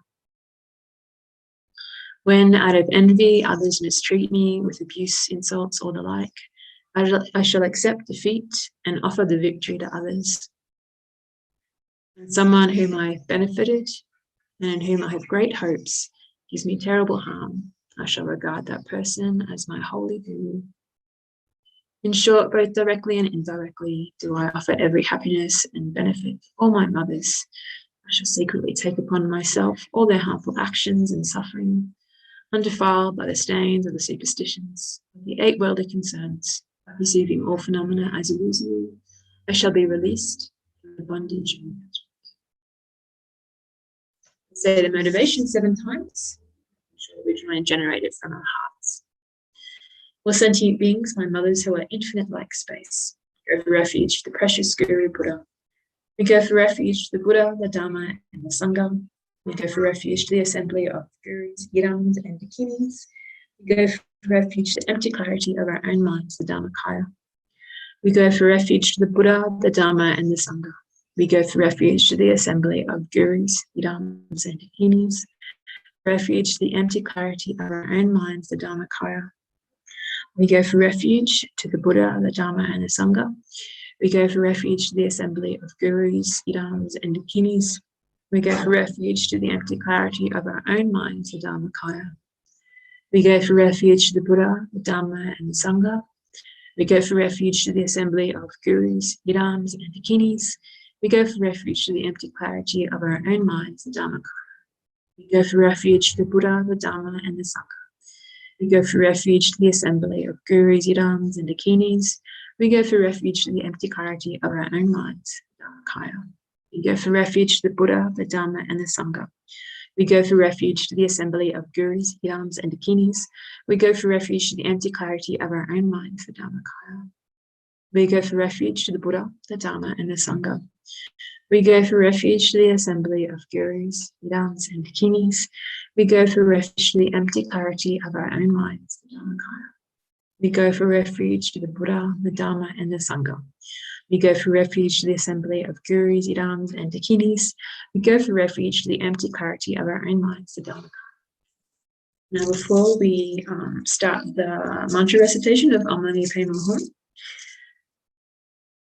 let's visualize on the top of our crowns, sitting on a white lotus, either forearmed Chenrezig, so be a Buddhist embodiment of compassion, or if you're not Buddhist or have trouble visualizing that, then whichever sentient being for you embodies that ultimate compassion.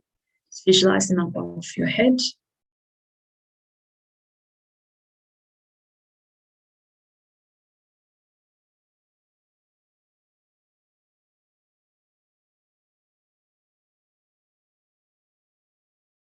In their body, their mind, every part of them is full of that compassion, without any hesitation for any being.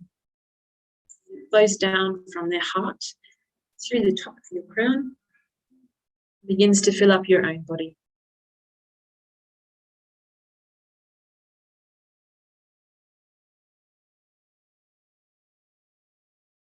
So each breath in, more and more of us is full of that compassionate.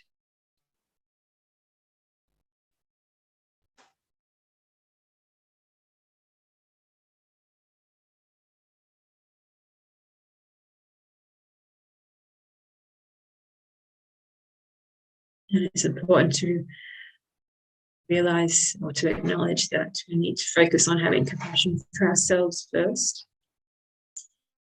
As His Holiness the Karmapa says, before we have compassion for anybody else, we must have compassion for ourselves.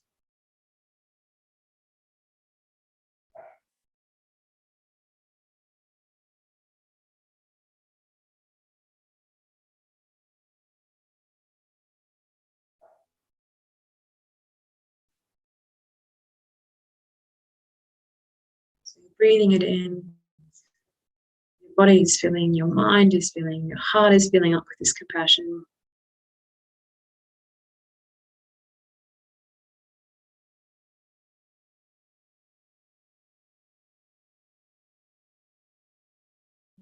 It's unconditional.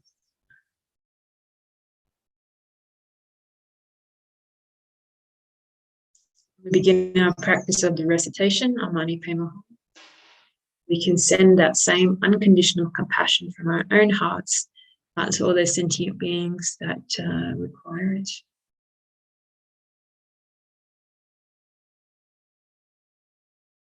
And as we send it, we're not living anything ourselves. We're just transmitting, that potential, that bodhicitta.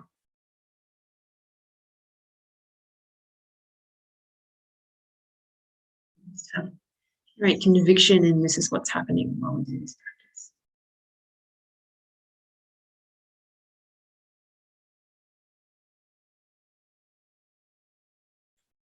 And to begin with, the first few mala recitations, I'm going to focus particularly on those who have passed away or are passing away.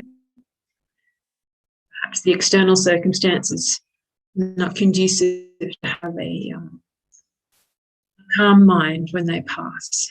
For example, a person who was helping me get a travel ticket back home, and their mother-in-law was passing in India. She was on her own for 3 days before she passed. Nobody in the family was able to say goodbye. So, as we know, where our minds are at the time of death, very important. Rebirth. So that's why I'm going to, first of all, these first 3 mala recitations, just focus on sending the compassion out to those who are passing, the sentient beings who are passing, have passed, will pass.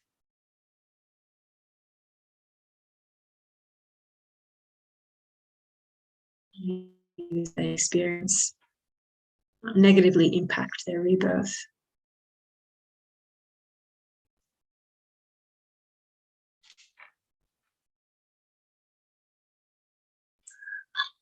Amani pemu, amani pemu, amani pemu, amani pemu, amani pemu, amani pemu, amani pemu.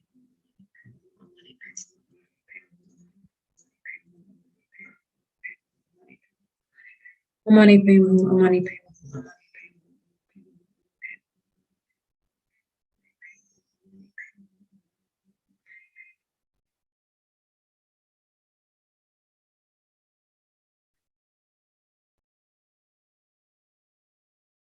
Amani pemu, amani pemu, amani pemu, amani pemu, amani pemu, amani pemu, amani pemu.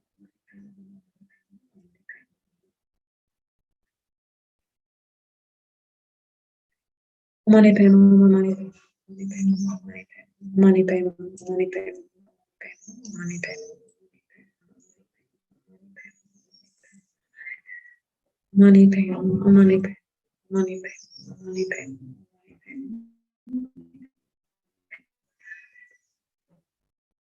Amani Pema, Amani Pema, Amani Pema, Amani Pema, Amani Pema,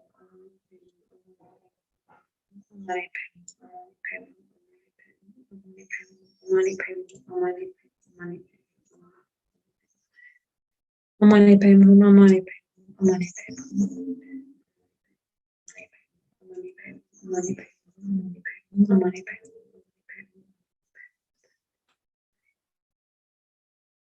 Amani Pema, Amani Pema, Amani Pema,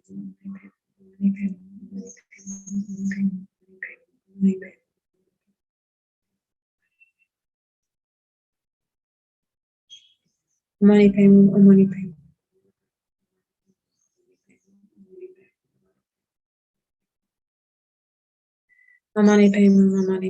Amani Pema.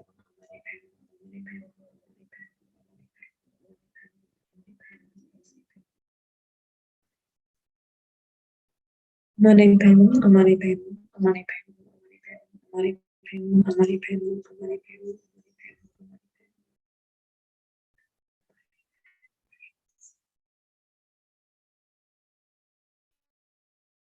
Amani Pema.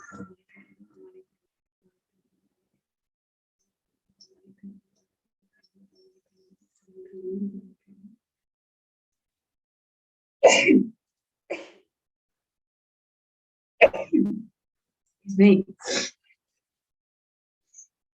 Amani Pema, Amani Pema, Amani Pema, Amani Pema, Amani Pema, Amani Pema, Amani Pema, Amani Pema. Amani Pema, Amani Pema, Amani Pema, Amani Pema, Amani Pema, Amani Pema, Amani Pema, Amani Pema, Amani Pema. Amani Pema, Amani Pema, Amani Pema, Amani Pema, Amani Pema, Amani Pema, Amani Pema. Amani Pema, Amani Pema, Amani Pema, Amani Pema, Amani Pema, Amani Pema, Amani.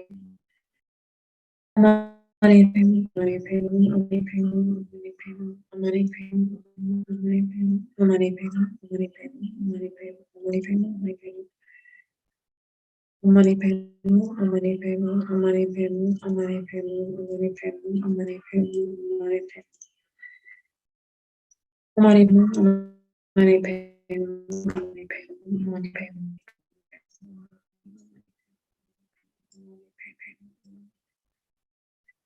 Amani Pema, Amani Pema, Amani Pema, Amani Pema, Amani Pema, Amani Pema, Amani Pema, Amani Pema, Amani Pema, Amani Pema, Amani Pema, Amani Pema, Amani Pema, Amani Pema, Amani Pema, Amani Pema.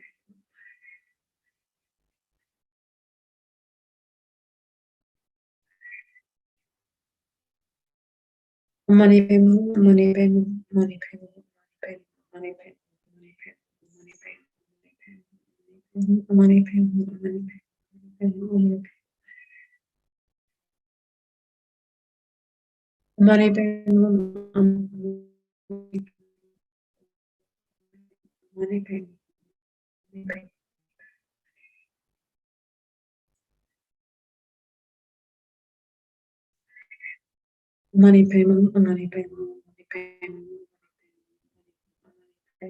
money payment,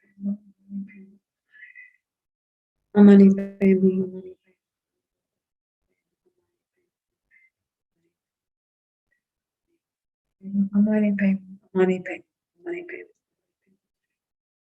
money payment,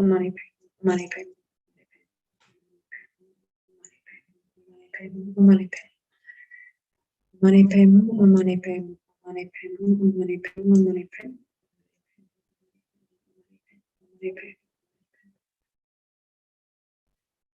Money payment, money payment, money payment, money payment, money payment, money payment, money payment, money payment, money payment, money payment, money payment, money payment, money payment, money payment, money payment, money payment,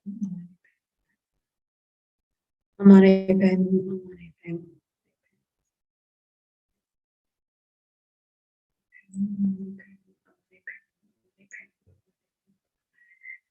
Money payment, money payment,